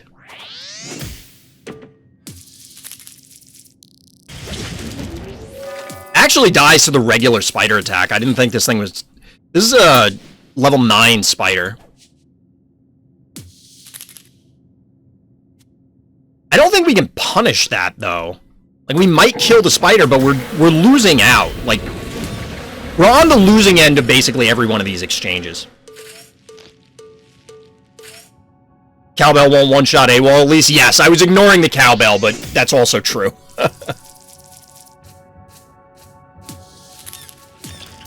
So we get a meatball hit in order to finish this off. Or not. Regular hit. Fair. That makes more sense. I don't think we can kill their... Yeah, this is too high of a... Well, maybe not.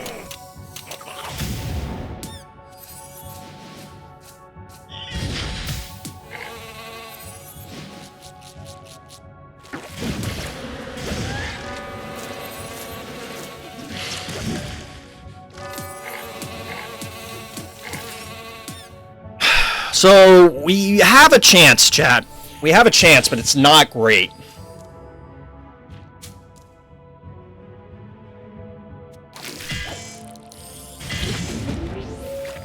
That pole means business.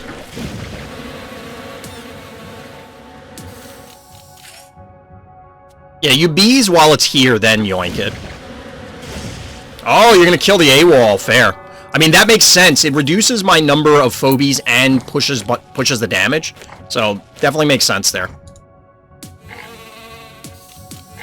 And with Pole still online, something mean could absolutely happen here.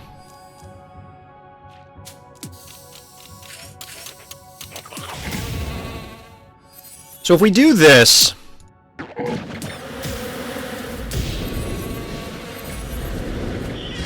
No! I didn't even click on that. Bees is live. Bees is live. They're bees, I mean. No, game! That time I did click on it.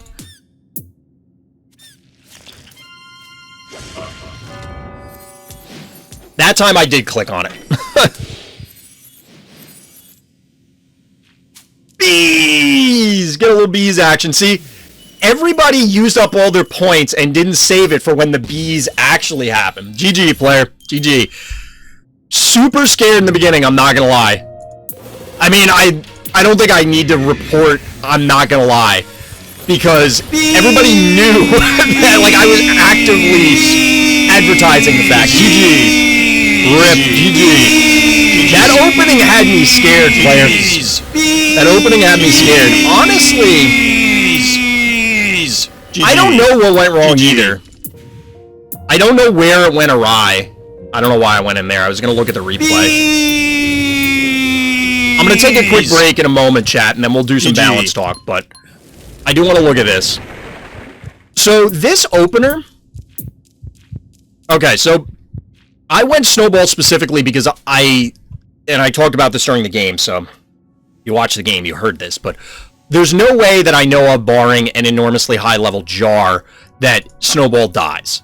I was taking the risk here, because you can't reposition this way. This allowed Snowball to soften up the bow mangles, or at least that was my plan, so that way I could come and collapse on it with what you'll see in a couple turns. What scared me here is, although Sucky is a meme on the channel, like, Sucky does have an enormous... It has almost 1,600 health for a 2 cost, so, like, that's going to control the middle very well. Now, this turn...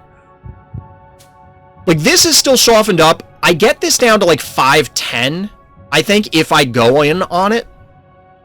Like, with a leap, this, and a fireball. But since I couldn't kill it, I repositioned and then ended up with this board state. The problem here is that these two die, and our opponent's left with a fairly healthy Bowmangle, Sucky, and Murder Wing, and a Panic Point advantage. The spider wasn't good. I liked the spider idea. I use it when it's a stalemate, but this is way too easy to collapse, and it's just like another Sucky. Yeah, the damage output wasn't great unless you went in, but I understand not wanting to go in because it, you know, it's a 5-key investment. These turns were kind of boring until here or so. So here's where the spider shows up. This was the invade this turn. And after all of this, we end up keeping... Like, I think the spider was probably it.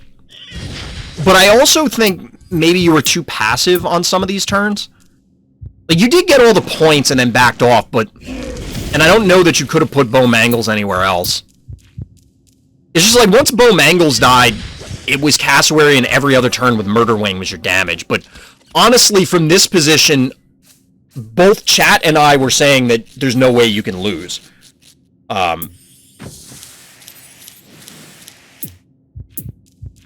It might have just been the spider. I mean, the spider ends up getting, like, 1 pull off.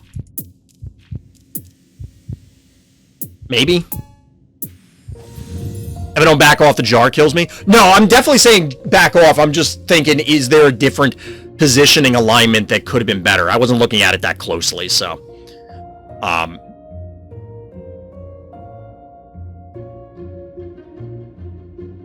Moffat basically lost all value and Bowmangles went down. Exactly, DT, yeah. Same elo? Yep. Identical elo. That doesn't happen very often. We lost when we were down 34 levels. I mean... You got me. Alright, chat. Oh yeah, absolutely, player. GG. It's fun running into people from chat on ladder and stuff. Like, it builds a healthy rivalry. One thing that I wanted to do, and I don't know, Chad, you'll have to let me know how you feel about this. Should I track my games with the leaderboard bot in Discord? Like, who I'm playing against, so we know... Like, I don't remember if it'll tell you the stats versus a specific person.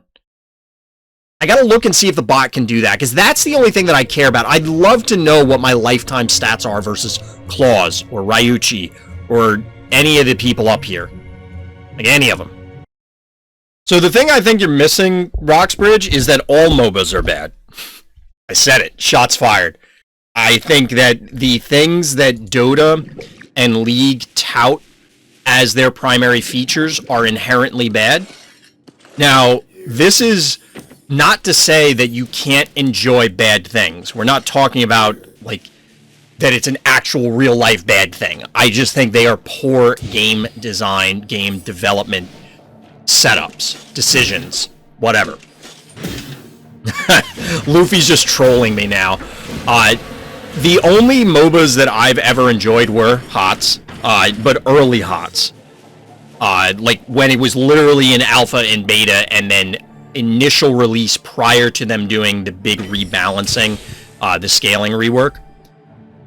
And then the other ones were Demigod, which was like HOTS before HOTS existed, and this Lord of the Rings one that was on console, and like Monday Night Combat. The thing is that I think that what HOTS and those other games did that the current popular MOBAs don't have is a relevant in-game strategic layer.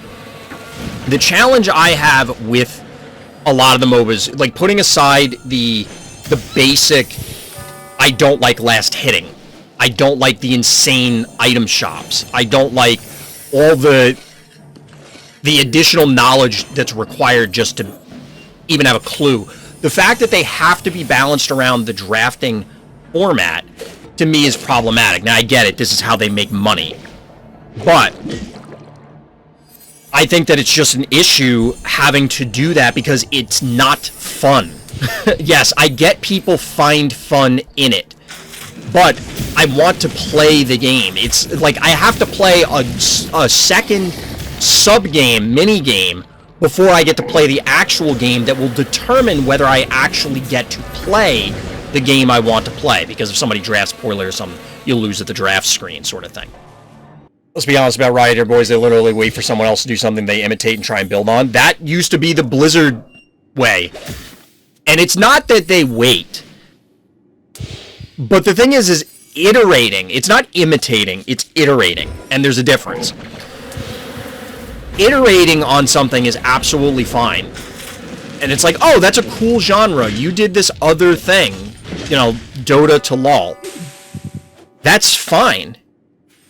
They ended up with a better product, so who cares if they're not breaking new ground? They're making games that people enjoy, allegedly. Personally, I think it's just more the addictiveness of the games, and similar to card games, it's a sunk cost fallacy for most people, where I've already invested tens of thousands of hours, maybe tens of thousands of dollars over the years, so I have to stick with this game. Plus the barrier of entry to get into another game in that genre, it's like playing another card game.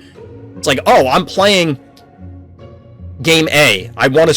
Game B looks really cool, but all my friends are playing game A. I've sunk all this time and money, and it would also cost me a fortune to get into the other one to get up to speed. I'm just going to skip it. And that's honestly the reason I think people don't jump ship from a lot of these games, not necessarily because they're good. Don't get me wrong, there are people who do enjoy it, maybe even the people who hate it really do enjoy it, but I really feel like people actually just get trapped, for lack of a better way to put it. Dota into LoL, Hearthstone into Runeterra, I mean, to be honest, Dota stole the concept from, what the hell was that one? Like, Dota was not an original idea.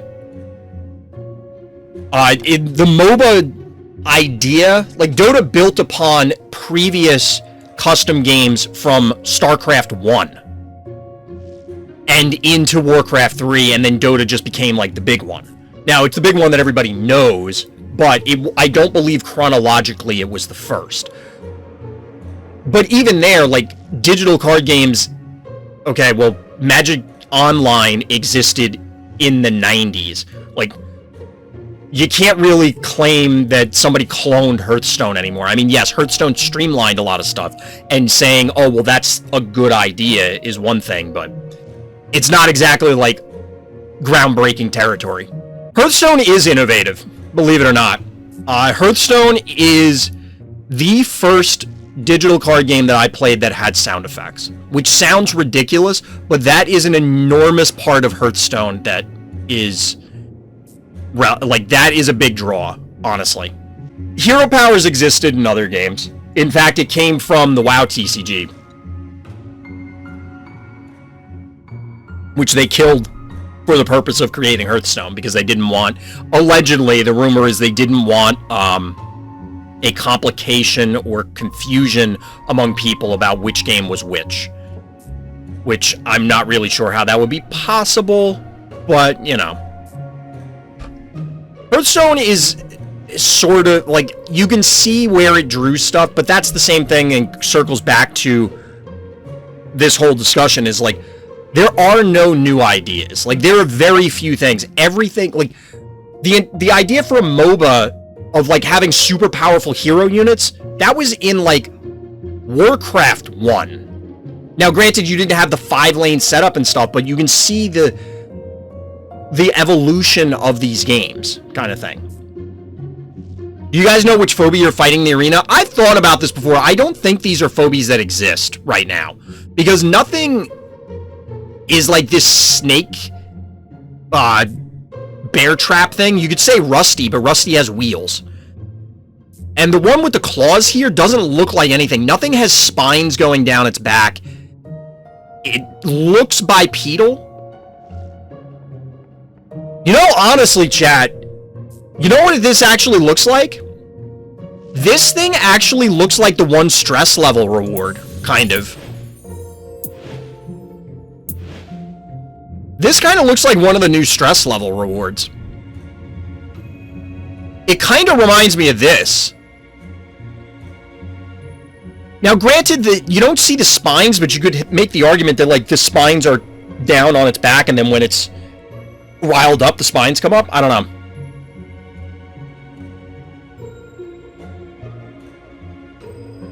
In the leaderboard, there's a giant tentacle. Here? Oh, in the background, yeah. That could be a number of anything. Like, it could just be an effect. It could be a spoiler. We don't know.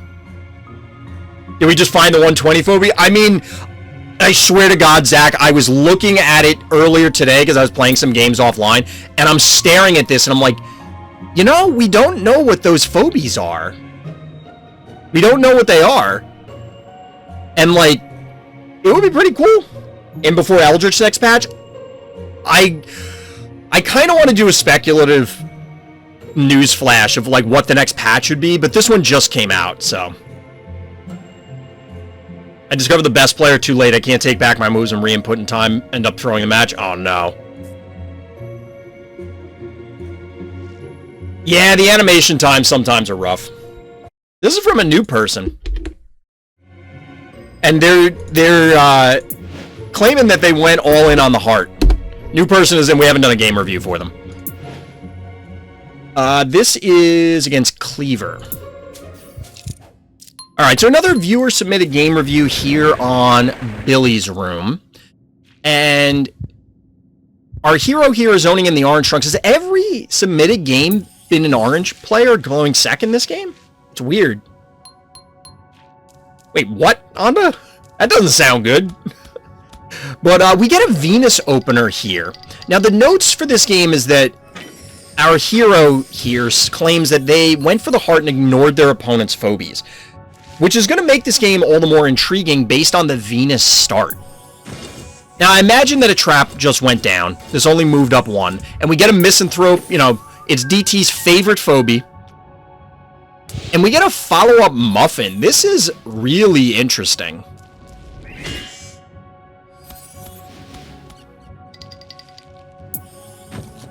This is really interesting. Like, this is a really strange opener. We get something pretty standard out of our blue player, but Venus into Misanthrope into Muffin? How often do you see that? So we get a pretty aggressive push. I mean, the Misanthrope makes sense. Whoa, Clinico? So this is, say, 800 and change.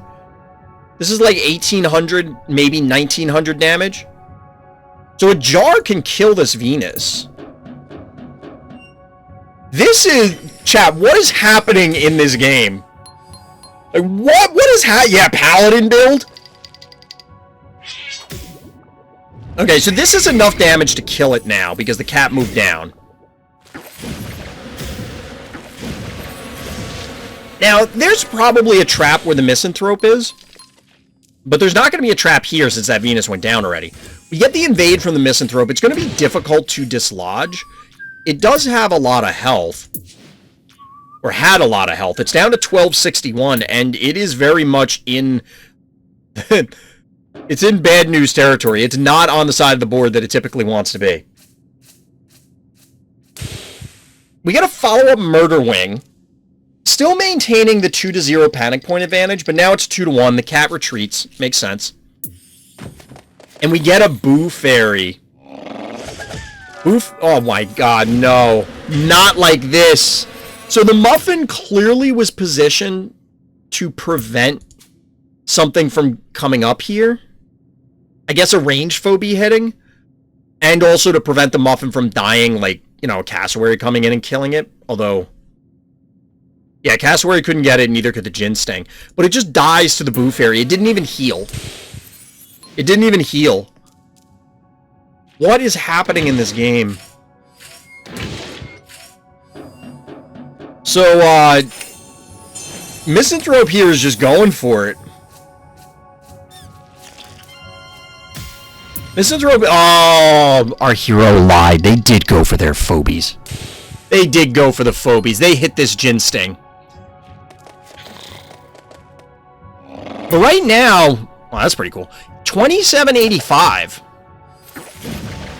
And this Misanthrope is actually protected because of the body block from the Clinico. I have no idea why that cat invaded instead of reclaiming this panic point. Like, why wouldn't... I mean, you're not going to race the heart. Misanthrope is going for it. Honestly, I would have liked to have seen the Murder Wing, just wait. Oh my god, chat. Wait, and when I say wait, wait on the meatball, now it's back up, but like, why meatball this? Just hit it once and then meatball here. This is a 730 health heart. Why didn't the Boo Fairy power this down? It would have been doing 636. It would have been doing literally 0 damage. No, wait, what am I saying? This is 665. For some reason, I thought it was 6... So, it would have been doing minimal damage. Minimal damage. This went from Paladin to Fury Warrior real fast. You're right. The Morty damage. This is more like, Ret Pally? Wait. This would have been 489, 6. Couldn't this have killed it? How much damage? I gotta count up this damage again. 489, 6, 40. Can't this walk in, punch this, and then you jar? Does the jar attack something else? Okay, the jar attacks something else. That's why.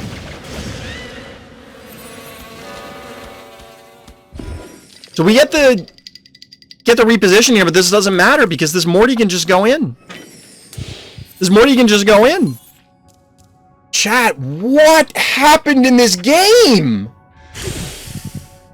What happened in this game? We just saw a Misanthrope basically solo the heart. What? What? How often do you see that one? Our man's just Zerg Rush, you right? Got in there. He's in your base, killing your dudes. This game makes you question life. Morty brought the win? Yes. Misanthrope did nothing this game. Like, oh my god. 6 pooled, exactly. Chat. Wow. Wow. Like, we've observed a lot of games at this point. We've seen a lot of cool plays. But now, I mean, stress level phobies aside, I feel like we've seen everything. We just watched a Misanthrope basically solo someone's heart. Like, what?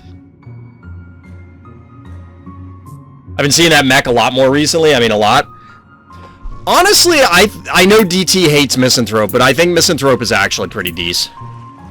I have to look at it, like, in the spreadsheet and compare the damage. What happens when you bank early? You earn interest. I don't know, is this a D's nuts joke, DT? I don't know where you're going with this. What do I think about Jammy Fish? I don't know how to feel about it, Onda. Like, legit, I don't quite understand what to do. Or rather, excuse me, let me rephrase that. I don't quite understand how Jammy Fish works. As far as, like, it appears it's when you activate the ability, so you just pull one in. I like the idea of there being a ramp thing. Like, it seems cool on paper, but it could be super busted. I don't know.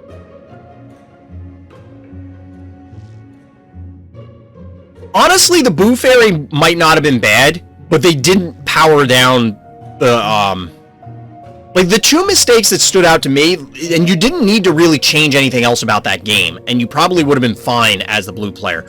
You power down the stupid Misanthrope once you can get in range. Like, you just move up and power it down, and, like, they can't touch you. It's gonna do, like, 30 damage a turn or something, whatever it worked out to be.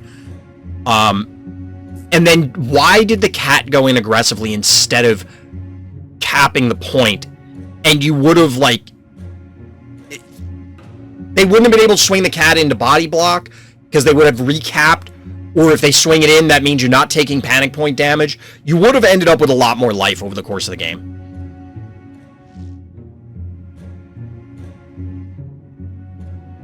Yes, it was a very weird game, like, clearly somebody was making mistakes, but... Okay. It's still funny that Misanthrope did it. We've seen a lot of things.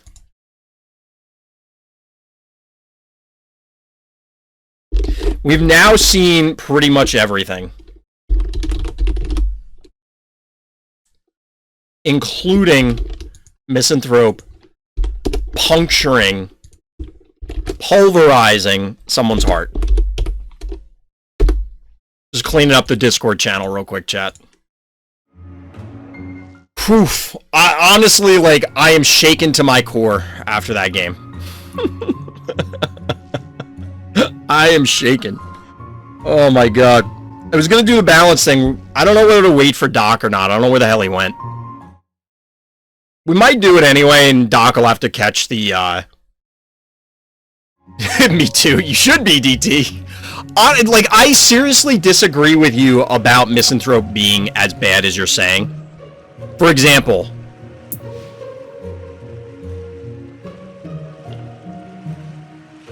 Why? Like, Rusty is worse. I have to imagine Rusty is worse.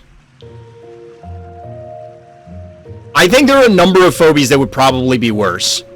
But I have to really evaluate it, I'd have to go back to the spreadsheet and compare the numbers to see, like, how bad is 330 damage when everything's roughly equal?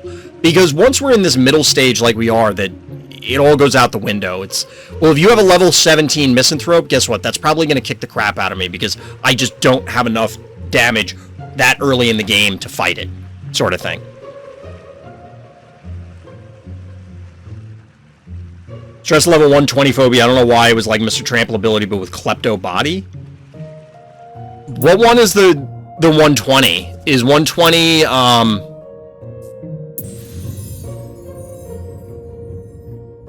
is that the jellyfish? No, that's 110. So wait, somebody, is the 121 revealed? Did somebody find it already? Or are you just saying it's Mr. Tramples, but looks like Klepto? I don't think he's good either, to be honest, but like I said, you get him on stim and he's a problem. I mean, to be fair, anything on a stim can be a problem, just about. Maybe not Smiley, but you get the point. Wait, does Smiley get attack if it's on a stim? I assume not, but it would be really funny if it did. It would be really funny if it did. How many people would be at 30 compared to people who are like 10? Are you talking about levels, Pork? I'm not sure what you mean. Hopefully I didn't scare everybody chat off with me ranting and raving.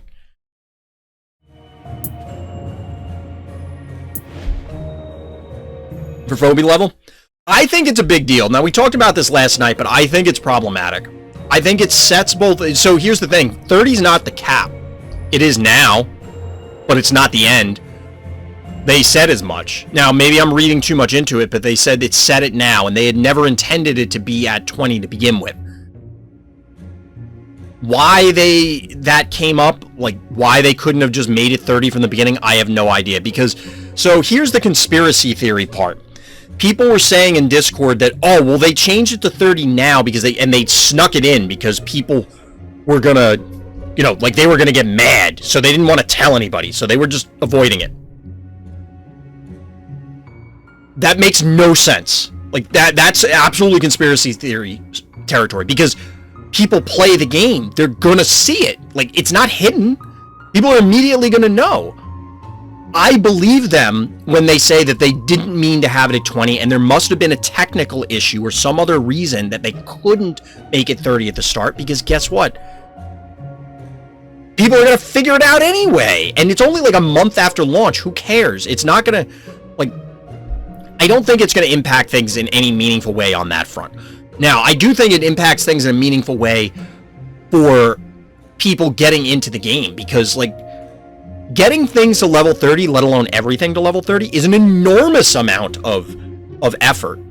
Whether it's time, it's money, or both. Did you miss the balance rant? Doc. God damn it. Yes! I'm going to pull it for YouTube. Phobie's level is the biggest problem with this game? Yes. I would agree. I think Phobie leveling is the biggest problem. I've talked about it before. I think it's the biggest issue. Alright, so we got a viewer game review after the long rant that you probably heard the tail end of in the stream, if you're watching this on YouTube. Which, by the way, come to the live stream, RTChompGG over on Twitch. But you didn't get the full gist, so check out the balance video. It'll be up there. Anyway... Our hero here is in the blue trunks. The first time tonight for game reviews that we had the player going first, they actually elected to start with only K9 and nothing else and follow up with the Jin Sting. Both of these openers are weird. Why are they weird? Well, we're settling into this quote-unquote meta where it's a lot of bow mangles, it's a lot of stabbies. The banks into these, I imagine our blue player had this specific thing in mind. And obviously our orange player had to have had this idea as well, but why they are following up with a Temptress, I have no idea. Like, literally none. So what's probably going to happen here is this Jin Sting kills the cat and the K9 runs up top. Okay, it's actually going to do this. This is okay. This is a little weird. So what I would have liked to have seen was the Jin Sting just kills the cat. Unless this was this like an incredibly over-leveled cat or something? It's not. So Jin Sting can kill this cat, then the K9 runs up here, recaps this point. It's not so much about preserving the K9, it's more about trying to keep this Jin Sting in position to be in the mix. Whereas here, now this is claimed this point. We get a Quagmire follow-up. And this gets a solid shot off on the K9. So the K9 is now heavily damaged. You're down panic points, and you don't really have an answer for the Quagmire other than, I guess, your own Quagmire.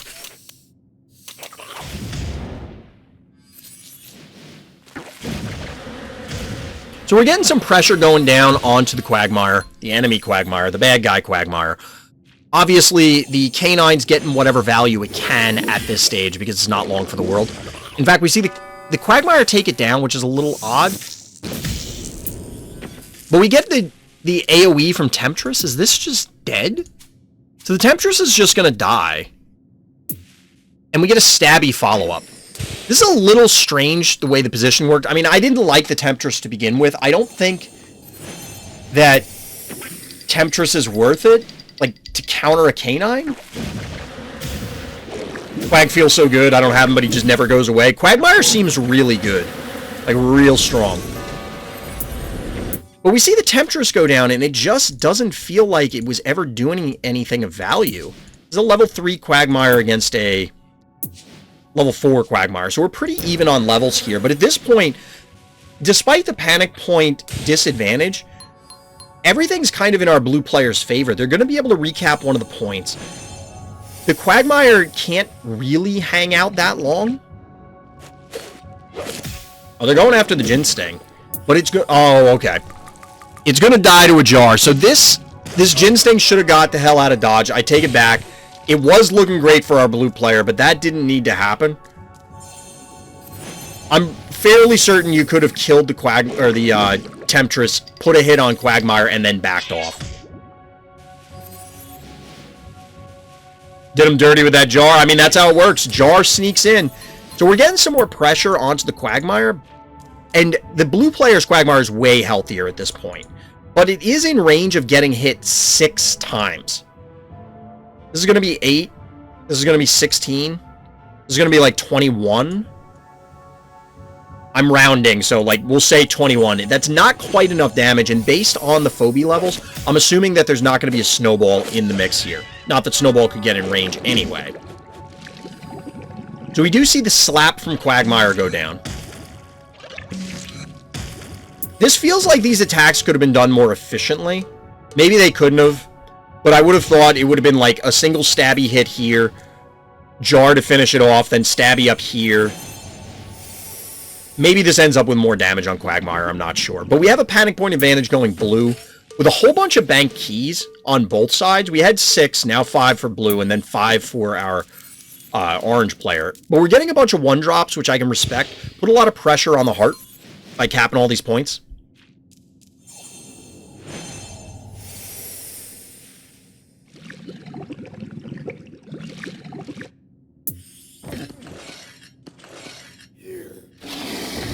And we actually had a Gravedigger. That seems weird.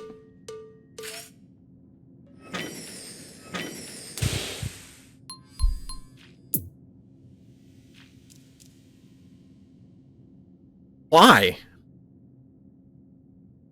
Why did this happen? I mean, yes, you can move the jar up, but if the jar moves in, it's going to die, most likely. Well, maybe not. It should still die. I don't know. But in the meantime, we have triple panic point orange. These Quagmires are just slapping the snot out of each other. Which, by the way, is Quagmire supposed to be, like, industrial runoff? Or is it, like, literally mucus? Is Quagmire... Wait, by the way, could Quagmire be the monster on the arena fight? Like, the silhouette there? It kind of has claws, and it has spines. We had a theory earlier. By we, I mean me, because my ideas are crazy. But anyway, we see Caps going back to orange, a retreat from the opposing Quagmire, and a little bit of spread action here. This is going to be tough. What are we looking at? 4,100 and change to 52. So you still have a few turns, not many, with triple panic point advantage, but it's not going to be triple for long. Alright, have a good night, player. Take it easy. Ooh, we get a fish tank. I haven't seen the good old punchy boy in a while. We haven't seen the punchy boy in a while. Feel like I commit to killing Croc more because of his key cost, but the amount of commitment Quagmire requires for his key cost is brutal. Yeah, these sort of phobies, it's just difficult to... You can't chip them down, right? Orange is doing some bullying. Seems like it. Although Fish Tank's looking to even the score here. This is kind of a bold invade. Like, and the Ray Chargels makes no sense. I have a feeling some of these phobies are coming out just because it's, well, these are the ones that I have leveled to the level they're in. So we're going to get a takedown here, I imagine. This should finish it off. I guess the fish tank will swing down here. This Quagmire spent too long up here. A turn on the healing spa is probably fine, you know, like end of your turn, end of their turn, and then get out. You don't need, because it's going to heal on its own. You don't need to be all the way over here. So we have triple panic point blue.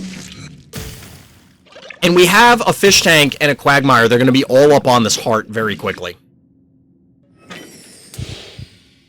That Temptress would have come in real clutch for that Punch Man? Absolutely.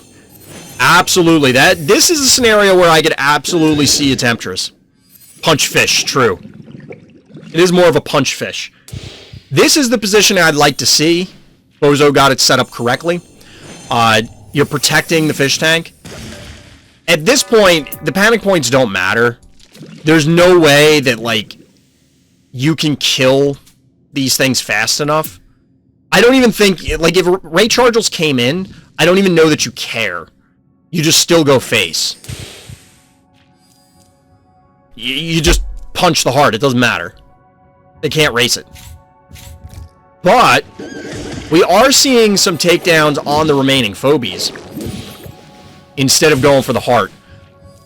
I could have seen just going for the heart. Like I said, I don't think they can kill you in time. Maybe they could. And Bozo calculated it. But regardless, at this stage, like, 2k health, that's a dead heart. That's a dead heart. We're going to see some punching go down. Little punchage. That sounds weird. And get a little slappage. And see orange player. GG. Well played, Bozo. Well done. It was looking dicey early on. I mean, I question the phobie choices, which has kind of been a theme for tonight with choosing phobies. Like, we've seen a lot of people take weird phobies, and I don't know why.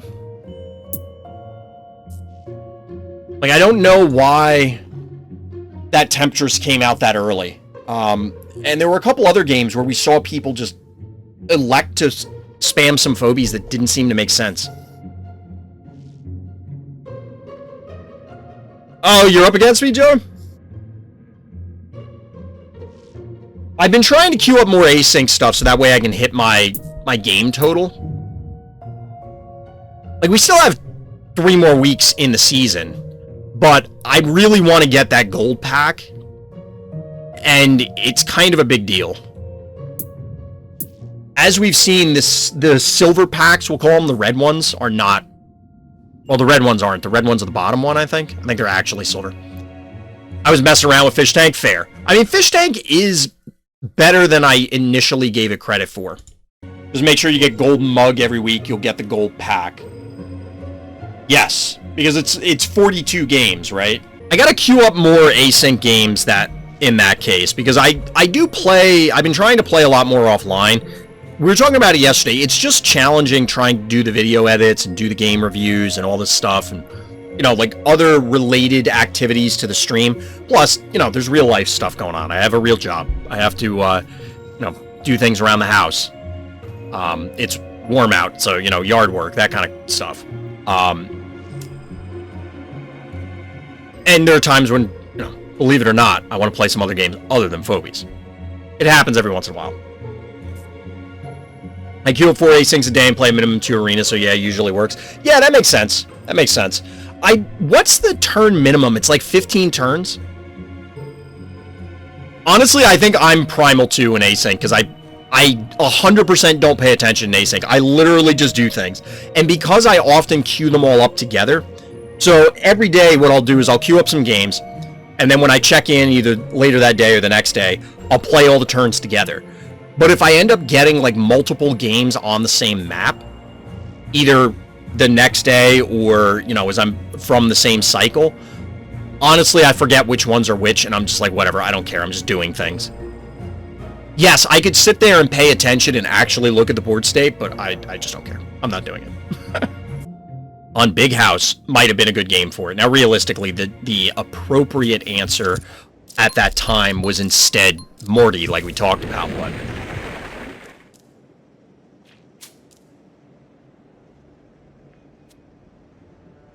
Mention Grimes in a niche scenario. I mean... Oh, we're going first. Whoops. Should probably pay attention. So my Maggie is still kind of under-leveled.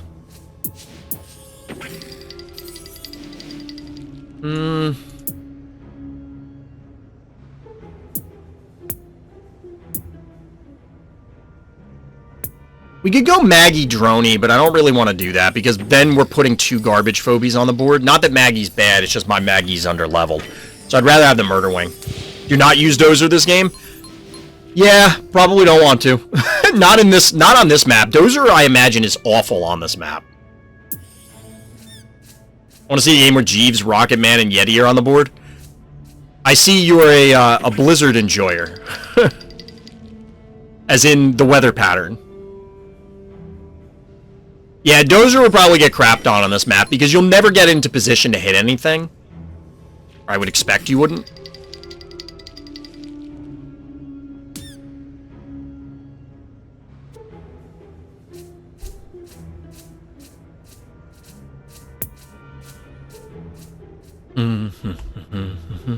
What level is this? This says 544, so that will kill our jar.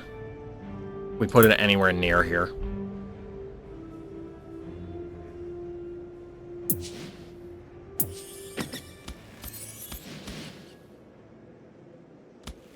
I want to get to 7. They could send the cat down here, which would be super obnoxious, because we can't... Well, we can probably get it with jar plus meatball. That would be annoying, though. Feel like this is Crushmore's habitat? Probably. I have had... Lobbers obviously have a lot of success on this map. Which do you think is the best of the 3 at Face Against All? And Jeeves, for me, is by far the biggest nightmare. Granted, it was async. Yeah, Jeeves I could see being a bigger issue in async than Arena for sure. I know you were asking Onda, but... Do we get a Fire Ant, speaking of lobbers?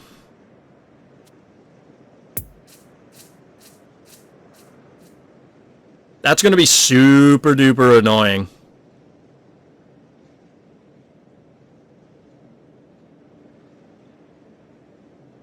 It's the lob of Crush, but the obstacles on this map are so powerful. I agree. I mean, the combination of the two are pretty significant. I can imagine Dozer being fine here. I made good use of Stabby, Bowmangles, Blasto, and Barzilla on this map before. Well, Barzilla has 2 movement, so I wouldn't put it in the same category. The other ones are a little surprising to me. I mean, if you sit Stabby or Bowmangles where Murder Wing is right now, I could see it being a challenge to dislodge it.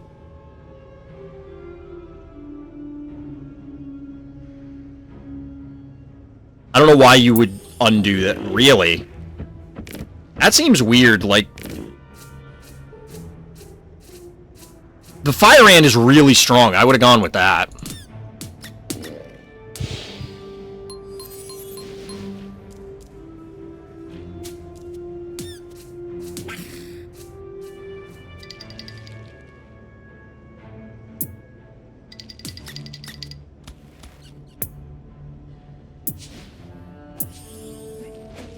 This will allow us to get Crushmore online next turn.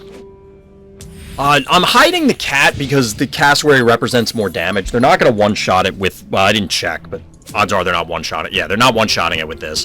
So this is 1,000, 1,500. We actually can't kill it. A little annoying.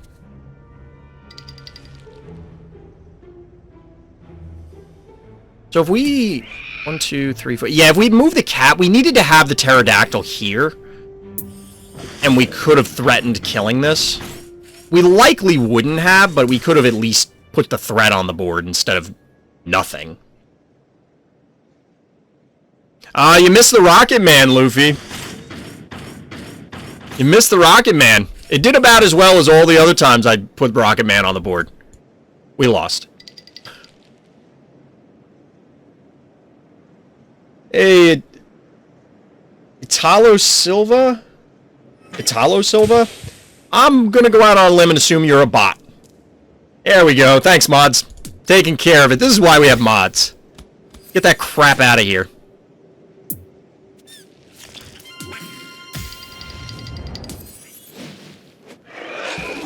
What do I have against bots? It's clutter. They don't need to be here. We don't need those bots. Hates mechanicals, hence erratic. Fair. Fair.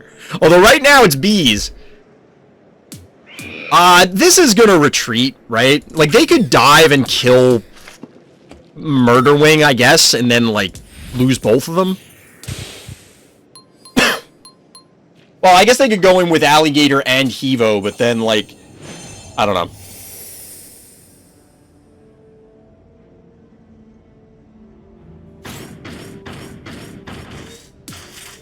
It was a mistake with the cat positioning, though. The cat could have been here on the last turn, and then we wouldn't have had to worry about any of this nonsense. So I imagine this pulls away. Yeah.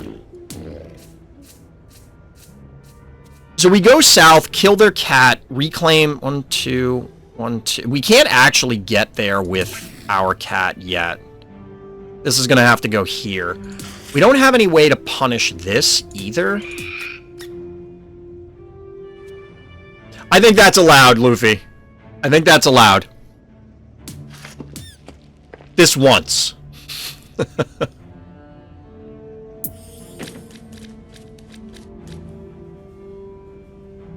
That's true, Atona.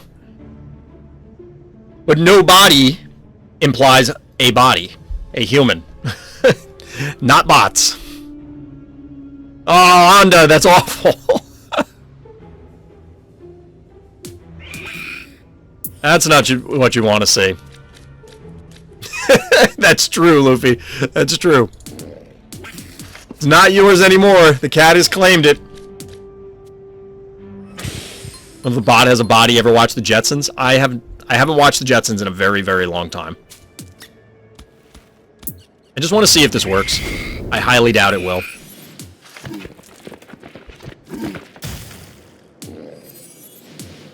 It might.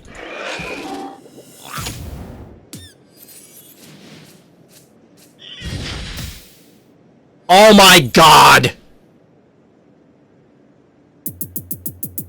Oh, god damn it. That is so tilting. Game.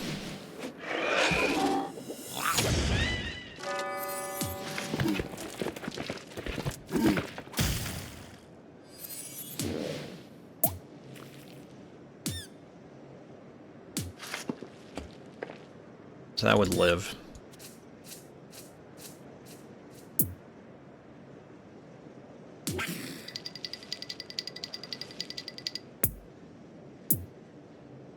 Health. 12 health. Alright, we're gonna bank after this. We'll get our Hevo online. I imagine they're gonna kill our cassowary, but they might just, like, poke and leave with the Hevo. They could follow up with, like, a jar. Like, hit with the Hevo, walk, go jar or something, kill the cassowary. Alright, they're just gonna kill it because they can. Makes sense.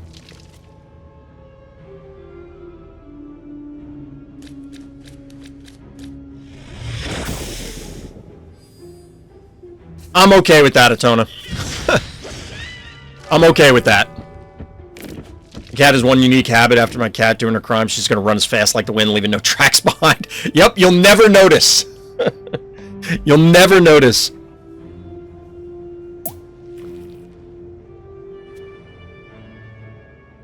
I sure do love when the phobia you spend a whole turn trying to kill survives on a sliver of HP. You love to see it. It's kind of awful.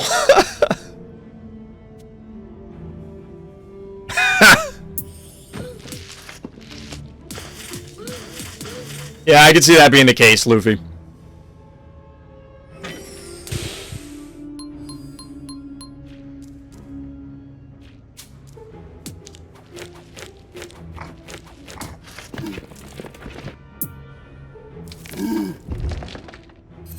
Lol. I don't know if that's worth it, but we're doing it because it's funny to me.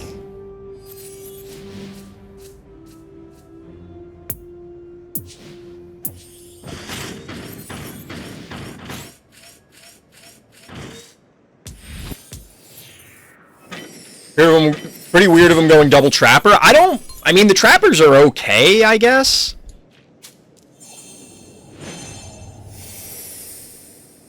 That sounds really dystopian, Lufee. Lufee?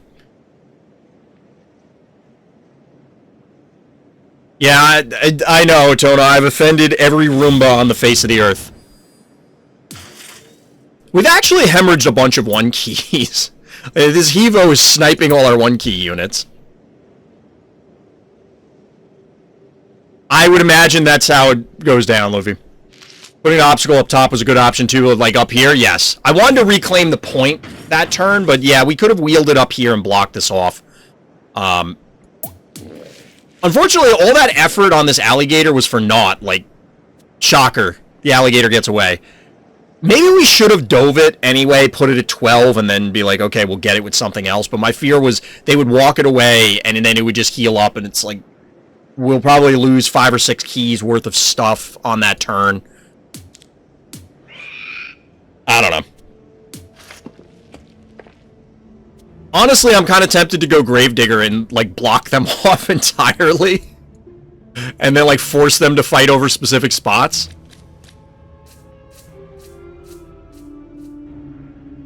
But we have the lobber numbers on our side, so that's the good news.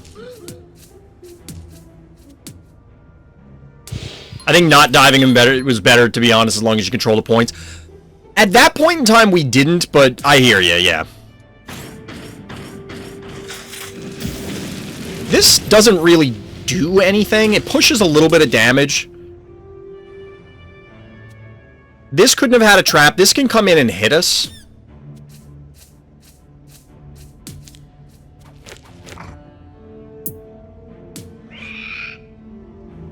You can hit there.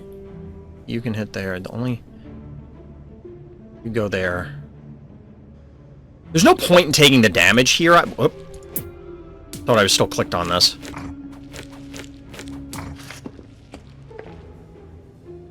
I think we can bank. I don't really know what they do at this point. We need to soften stuff up, but I just can't, like, get at anything. Effectively, anyway. I think we move this here. That prevents Hevo from tagging it. This could get beat up by both of these, but if they want to do that, then I can probably do some mean stuff.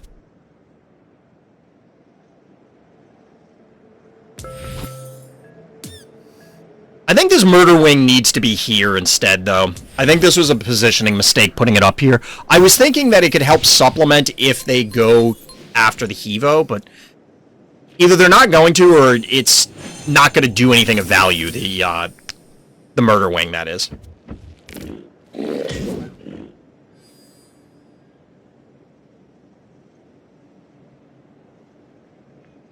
But diving is better content? True. It is true, Lufee. Some of us find it too stressful.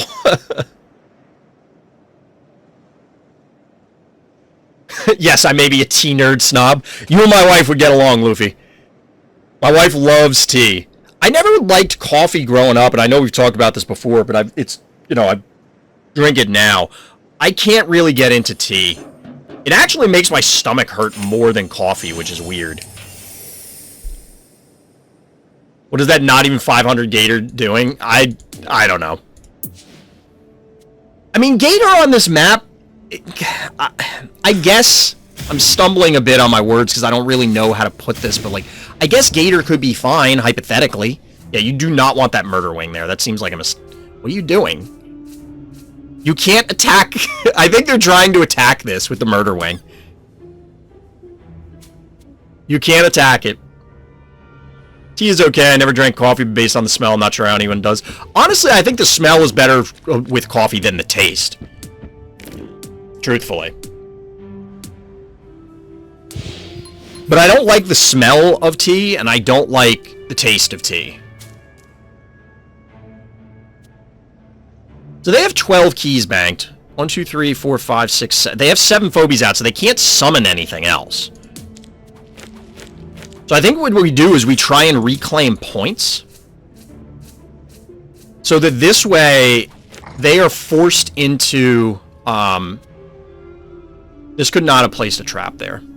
They have to commit something valuable, and then I kill it. Is the game plan.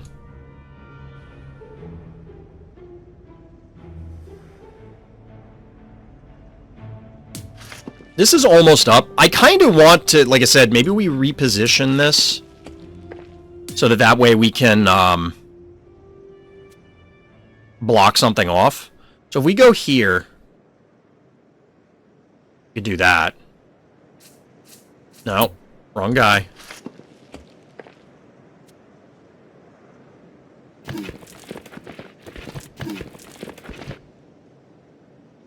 So this means we can block here.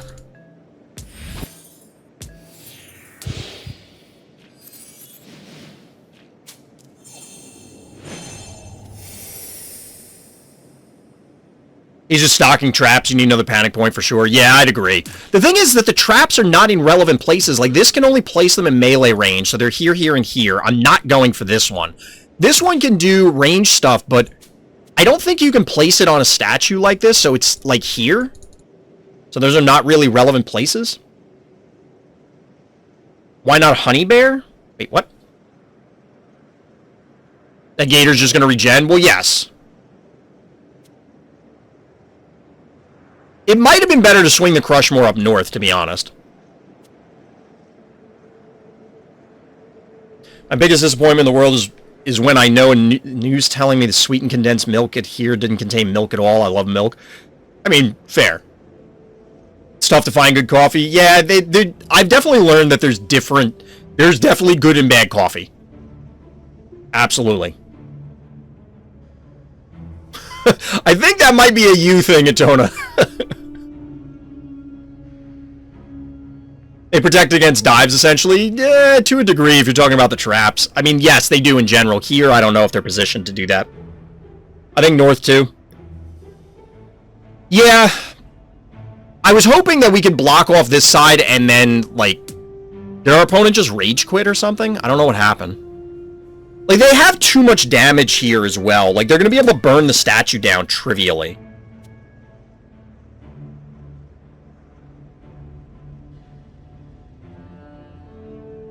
I don't know if we induced a disconnect, like they got pissed about what we're doing. We'll just go about our business.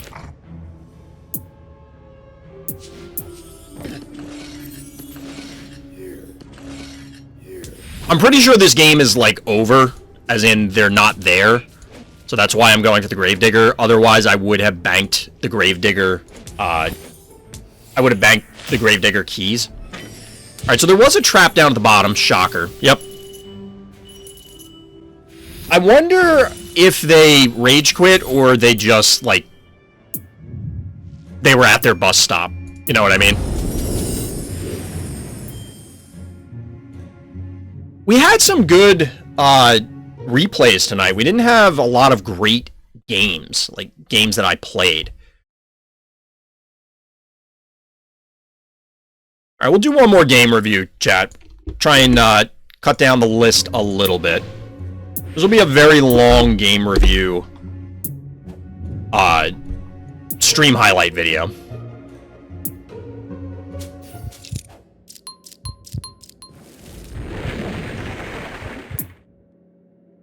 Alright, so game review, what are the notes on this one? Level 15 Jeeves, sad face. That's all it says. So, strap in, folks. Our hero here is in the blue trunks. It's Big She MK 87. Mortal Kombat did not come out in 1987, so I'm always curious about people's names. I've talked about this on stream a lot, but I'm very curious what drove this name? What does this name mean? If you're the person who submitted this game, feel free to hit me up in Discord or come by the live stream or whatever and let me know, because I am curious. Oh dear God, so that's why. So here's the Jeeves. Imagine, chat. Imagine, if you will, if we can get this to cooperate. Imagine for a moment that you've zoned in on crypto and on turn 2 your opponent craps out a level 15 Jeeves.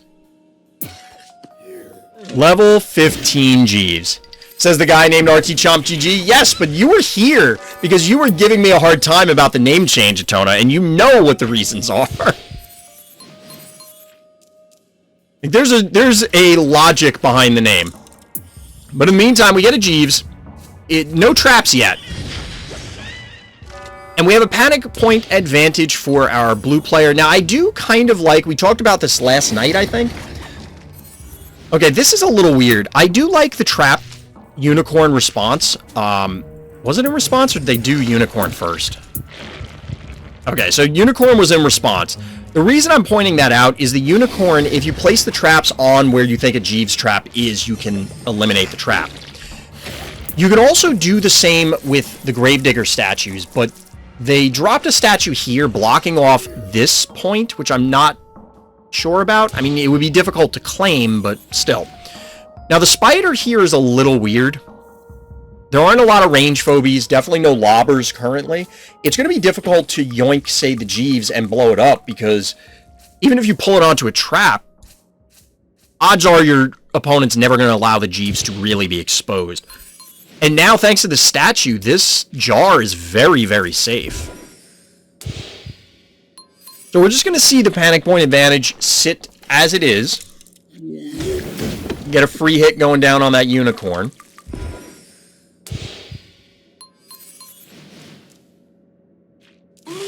I'm curious where this is going to end up. Get a free hit there on the Jeeves, soften it up a little bit. We get a Klepto. Klepto makes more sense. You know, if you yoink something, you can lob, you can do whatever. Lots of obstacles, lots of things that could get in the way. Yep, Jeeves is, in fact, ranged. You may have found your new frosty love there, Lufee. Will it ever beat out Rocket Man? I don't know. But time will tell. In the meantime, we get, while we're waiting for that to happen, we get a Gonzo Bonzo and a max amount of phobies on the board from our orange player. Only 6 keys remaining due to the cassowary. So it looks like they must have popped out a trap here, eliminating the unicorn trap, as mentioned earlier. Look at the Jeeves attack animation and spawn animation. Those are frozen fishes wiggling around. Where? Because those are like his tusks that go into the ground, isn't it? No McGregor walk, though? Fair. I'm partial to saying it looks like the Bushwhackers, but maybe it's McGregor.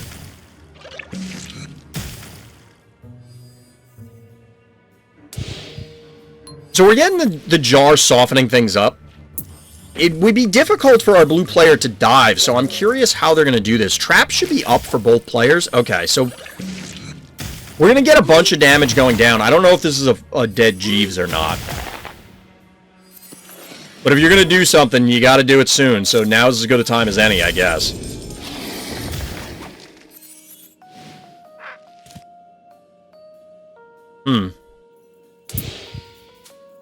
Oh, it has 1,300 health. So a Gonzo Bonzo'd up something would have eliminated this. Now, the spider's going to go down, obviously. Yeah, we get the jar with the Gonzo buff. Jeeves probably runs for the hills. Oh, Jeeves hits. Jeeves hits twice. So you're trading Jeeves for Spider plus Unicorn. Jeeves is 6. Yeah, I think that's probably fine. You're at a key deficit as the blue player, so how are you pulling this back? Are you pulling this back? Oh, no, not like this. Don't do that. I guess they really wanted the hit on the Gonzo, because I didn't see what the Murder Wing's health was at, but you probably could have put the Klepto on the stem, hit the Murder Wing. I guess this is fine. You end up eliminating both. Your own Murder Wing is available now.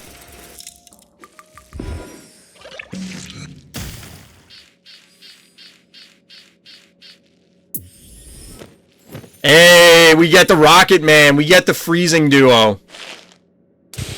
Trap's going away. That weird fart noise that happens. And the cowbell comes in because now our orange player is going to have to commit something valuable in order to actually take the center point. And because the trap's traded, our blue player knows that there is not a freezing trap there, and that's a dead Jeeves. Jeeves and Rocket Man. Cool. I see what you did there. I see what you did there. So at this point, truthfully, our orange player's in danger. They're at a life deficit based on the heart animations. And on top of it, they don't have any more keys to retake this. Like, what are they going to send in? Rocket Man? It's going to get annihilated. The only way that this works out well for them is if they can freeze Klepto. But this was a really smart play. Hold on. We got to look at this again. This was a really smart play from our blue player here. So this statue is about to go down, right? 200 health. The jar could do it. Rocket Man could do it, but obviously the jar would really do it. So the hit here allows the splash damage and then get an immediate replacement by the Gravedigger in order to ensure that this Rocket Man is locked out, because it can't swing around anytime soon.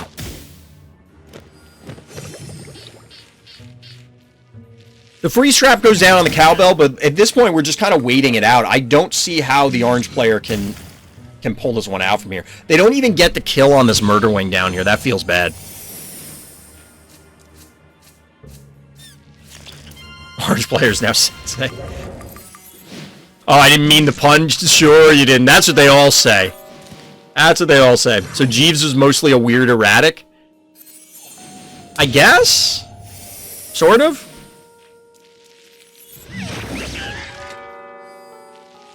That one Jeeves Cerberus moment? Yeah, that one. That should have been in the highlight reel. I need to pull that one out. That was such a ridiculous set of plays. At this point, I think both players know the writing is on the wall. They're just kind of going through the motions.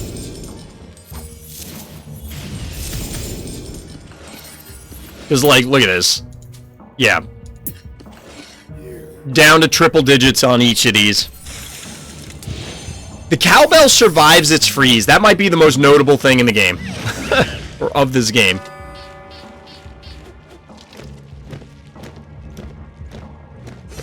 I don't think you can wait this one out on the healing spa. I'm just saying.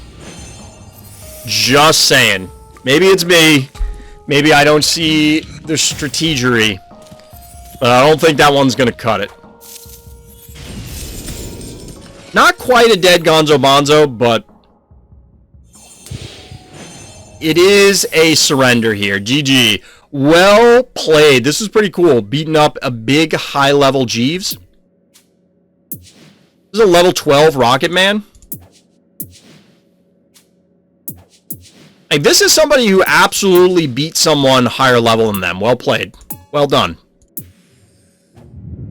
I mean, look at this. Who was talking about it earlier? This is a 40 level difference. That's not the right game. Never mind. Was it? That was it. I was looking at it and I second guessed myself, obviously. This is a 40 level difference. Well played. Well done. Alright, I just gotta fix Discord real quick, chat. We'll queue up while we're waiting. Save a little bit of time. We got through 7 game reviews tonight.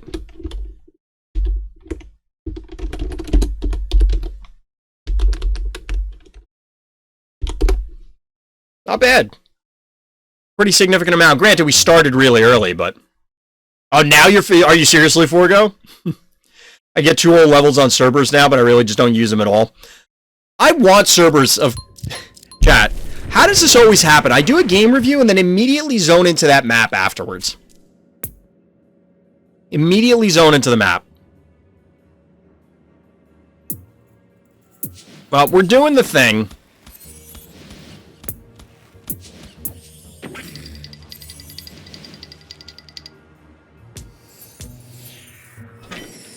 I want Cerberus and I want it to be good, but honestly, by the time that I collect it, even if I were to get it, like, tonight, not that I'm opening packs, but say I open a pack and I got it tonight, how long is it going to take me to level it up to a sufficient level to actually be valuable in the majority of games that I play? Like, Sum of All Fears, at this point, most players that are here have, you know, they're either at double digits on phobie levels or they're close, right? And yes, it's possible to win under leveled, but something like Cerberus is just a big dummy who punches good.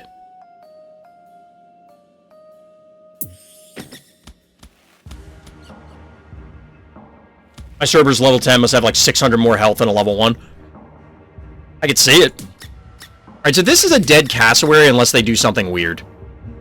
I mean, our cassowary would be dead because then they could follow it up with a murder wing.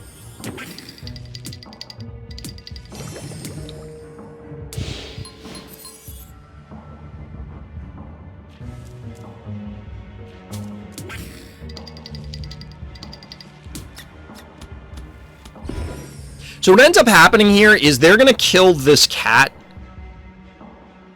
with a murder wing and then kill or poison this.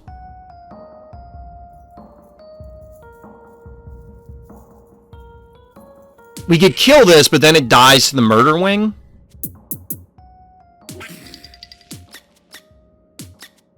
I think we forced them to have it.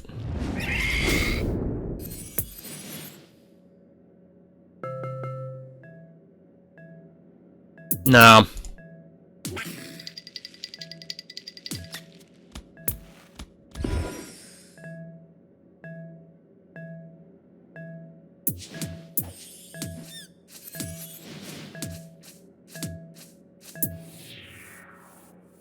So I didn't want to put it up there because then it could get spit on by the creep. It just sucks because now their cat is going to get free run here to either point. But obviously we'd rather have the cassowary get spit on by the creep than the murder wing. The murder wing is more valuable.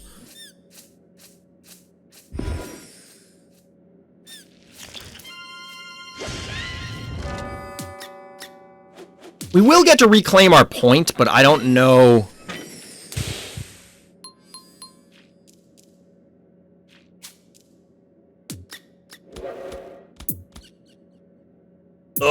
Because we didn't have this here or something. We can't reach this.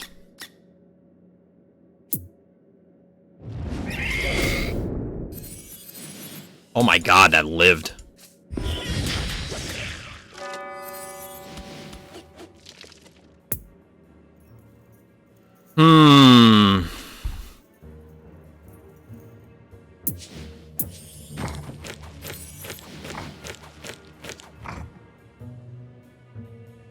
I don't know what we want to do with 5. I had a fun game offline where I got Innocuous online on this map and a spider. Alright, Lufee, have fun. Sometimes you serve against Erratic because he doesn't like to watch 2 dad bods throwing it down. Because of me reaching Primals 3 and Async, I got confused and didn't add the extra 1 to the 2, so that's why I said Primals 2 before. I now have Primals 3-pack. Nice. In 21 days. Yeah, keep climbing. I still don't know if you keep your, like, if you D-rank, do you get the highest level thing or not?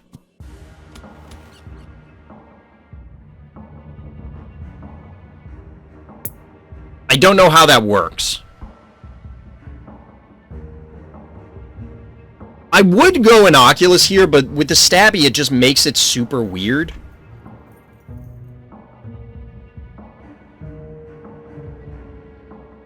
Stabby makes it really weird.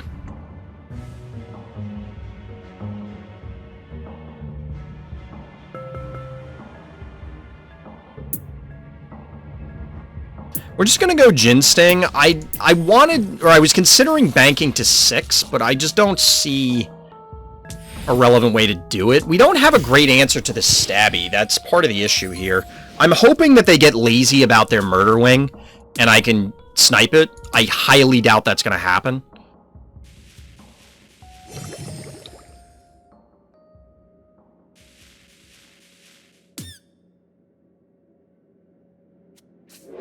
Fellow MOBA enjoyer.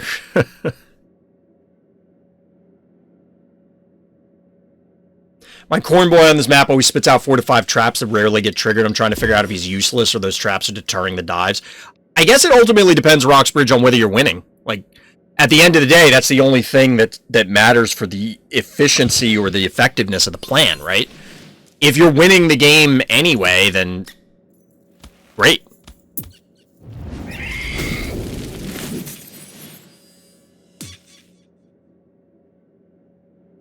This will just be like another 900. It doesn't really get us enough, I don't think.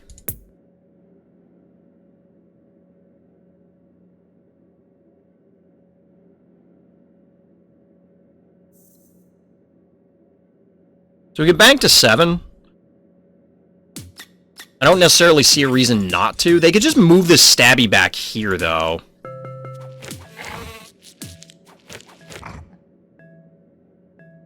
Stabby's just going to go on the healing spot. We sent in the Cassowary because it's going to die otherwise. I mean, it's going to die anyway, so I guess it doesn't matter. We'll bank. They're banking. We have the panic point advantage. We don't have to rush things. I was debating sending the Contortio here and then maybe following up with another 1-drop. That might have been worth it. Yeah, usually wins. Wonder if banking to spit out an early Baba haha is worth it here. We'll try it once I get mine to 6 or 7. How much is Baba? Is it 5 or is it 6?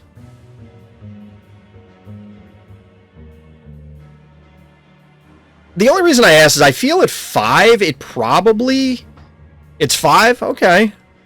I could see that being valuable, because that's an AoE trap. I've seen it on this map before, but I think the one game we observed where that happened, the Baba Yaga player lost.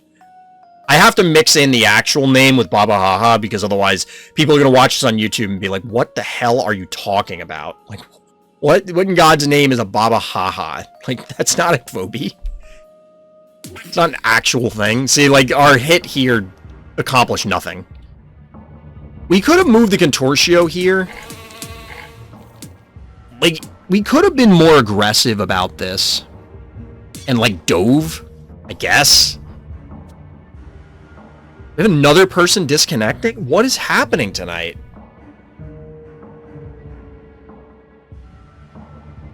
Is there, like, a known bug right now?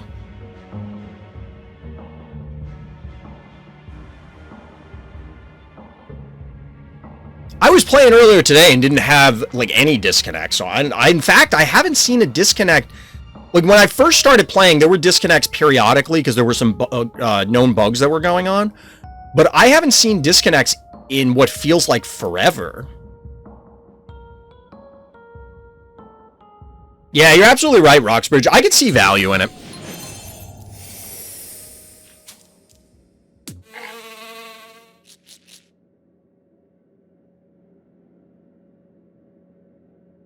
It's 5, 9, 12.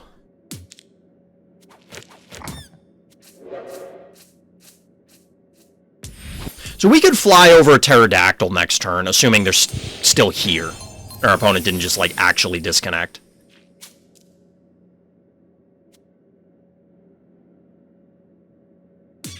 Although, I was positioning to dive this, and, like, it's gonna accomplish nothing, because it's 900, maybe, like, 1200. Okay, so they are still here. It's, like, 1200 at most.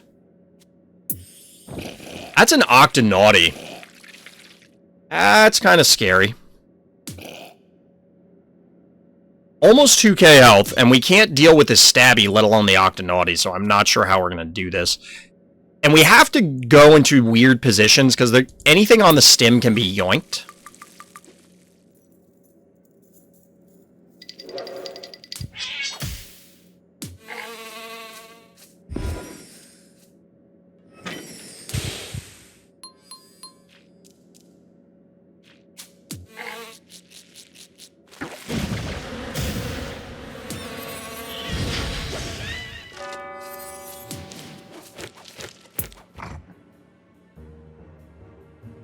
I'm not going Hevo because I just don't want to do that again. We could walk a Barzilla out just for the lulz. We have 5 keys remaining, so we could go Muffin, another 1-drop, and then either 2-1 or something like that. I don't hate this idea. I kind of just want to use Barzilla.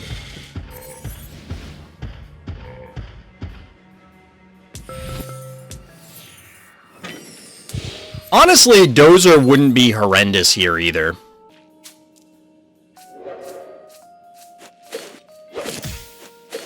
So clearly this gets removed, but they're still down panic points, although we haven't really been pushing a whole hell of a lot of damage, realistically.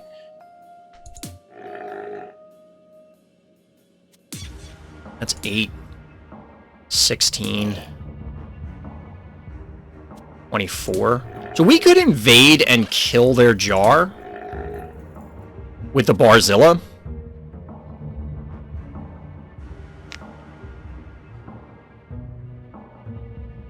I don't know that we really want to do that. I want to keep the option open. Truthfully, we would have been better off not Barzilla, but like Spider and something else to try and counteract their yoink and threaten something from our side. Because if we snipe this, something goes on the stem, presumably this, so it's like, say, 9. Another 9, 18. And then we'll say 7. So like 2,500. They have 7 keys left, so they could... 24. Another 8. They could kill it. Like, it's not impossible.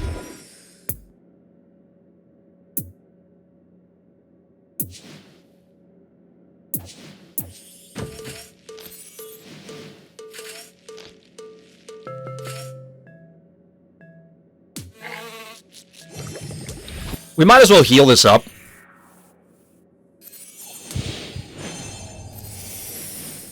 Because what I'm thinking is if they have a pterodactyl and they pop it on here, it'll be like 900 here, another 800 here, plus another 800 from this, so 16, 25, another 600 or 700 from here. It could absolutely die.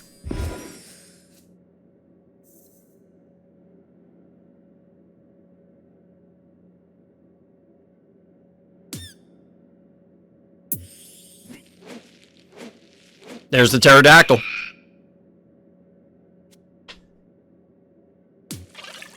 And they're out of keys. I'm not real sure how we're going to fight it, though.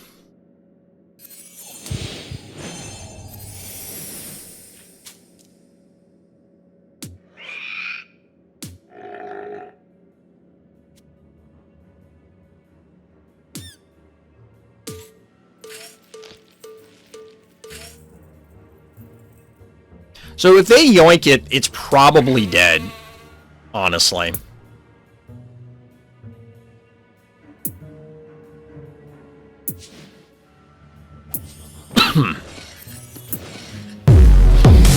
This feels super late to be doing this.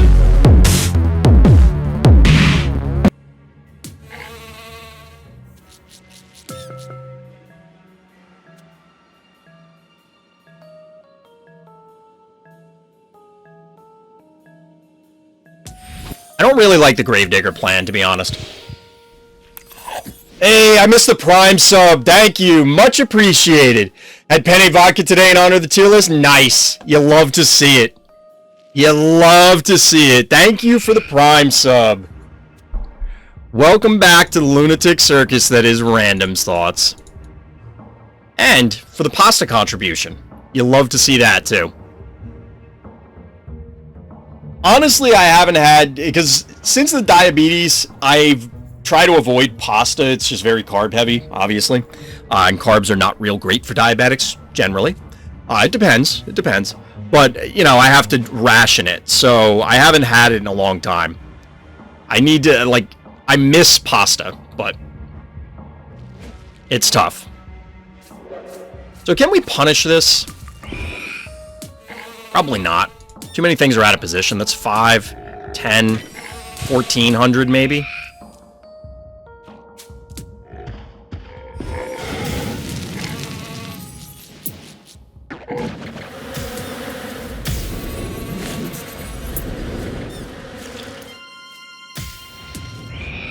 So that's going to kill it, but not kill it. So...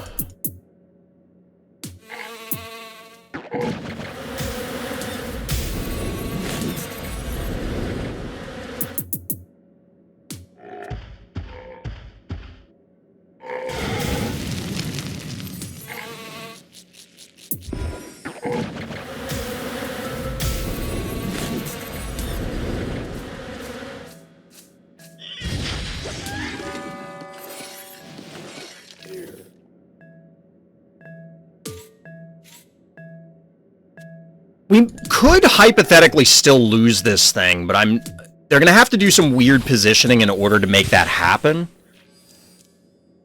We more likely just lose the Jin Sting.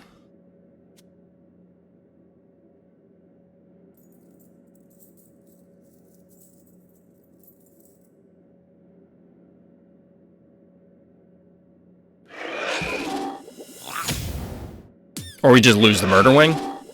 I mean, we traded Murder Wings, I guess.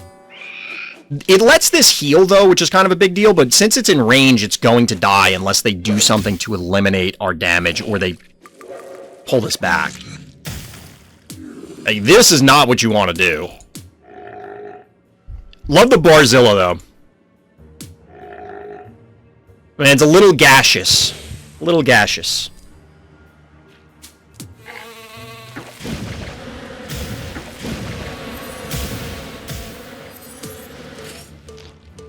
I feel like they didn't forget about this. I think they were just like, it's happening, there's nothing I can do about it.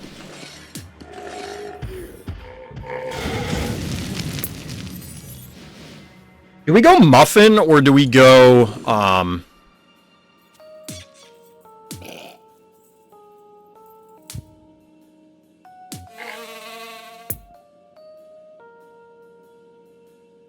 You go Muffin or AWOL? We're gonna go AWOL. And we're sending it up top to protect it. Or more likely protect it. I'm still missing a Resurrect Phobie because the game just doesn't want to give you one. There actually aren't that many. Comparatively. Like, when you consider the grand scheme, it's a low percentage. What about Boomer can't get pulled by Octonaughty? Fair! I didn't think about that. That's a good point. Alright, so this is a dead Jin Sting. But, I mean, I'll take that trade.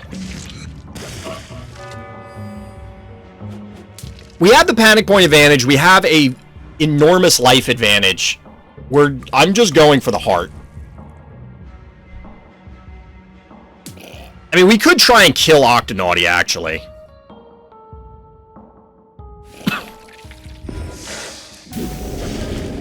Okay. Alright. That's a better play. I can respect it.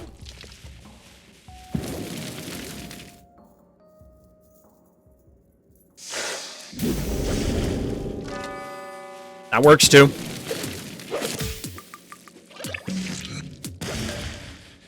Alright, so the jar is protected here. That was the difference. This is at 1100.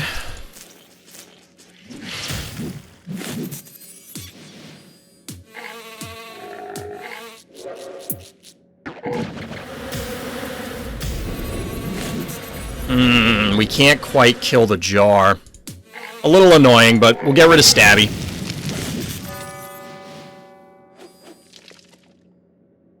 I don't know that we really care about repositioning. The Yoink is still online, but I don't think it matters. Give AWOL the last hit? I guess. I mean, I think it is the better play. Well, the problem is if AWOL has the last hit, then AWOL actually dies. Because it'll end up on the fire here. Plus, it'll take it might just die from the damage. You can go with Barzilla to the behind the heart. Yeah, exactly. Same game? Maybe? How are you back already, Lufee? I thought you were out there playing those kid games like MOBAs. I'm in the habit of trading AWOL for Stabby that way. I mean, you're not wrong, DT. That's probably a better play, realistically.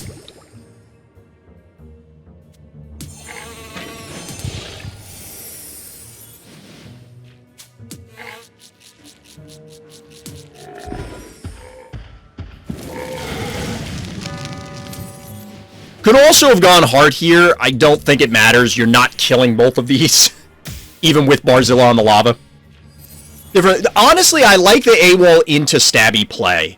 Like, AWOL has turned out to be a very competent anti-Stabby play. Because it's such a high amount of damage to pump out onto that. Now, it could be... I'd have to go back to the spreadsheet, like I keep talking about. That I need to look at, well, what are the level 1s comparatively. But it feels like it is a decent answer. It feels pretty good. We may have upset our opponent.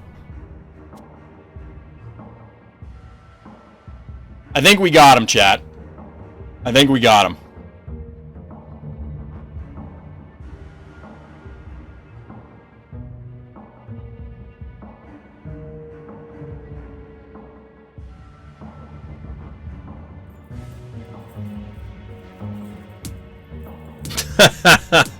Which one, Doc? He's got a few. Which alien phobia are we talking about?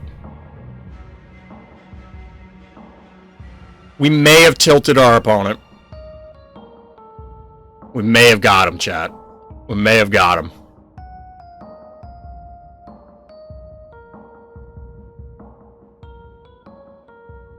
Won't the 3-range pull? That one seems really unfair. I don't... It's another phobie where it's like, the balancing of it is going to be incredibly difficult. Incredibly difficult.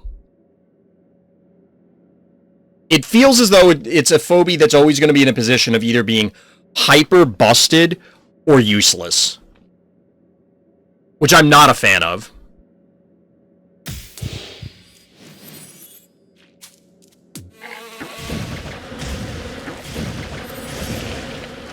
We got him. GG. Just like that, we take it down. We close the night out on a W, chat. I think we ended up back where we started. No, we're +1. We're +1 on the night. We can officially update the starting MMR. Which I guess I didn't update from last night. Womp womp. But anyway, chat, thanks for hanging out with me tonight. Definitely a lot of fun getting an early start. Reviewed a ton of games, played a bunch of games. Got to both see and do some cool stuff. But that's going to do it for tonight. So as always, everybody, thank you for listening, thank you for watching, and Black Lives Matter.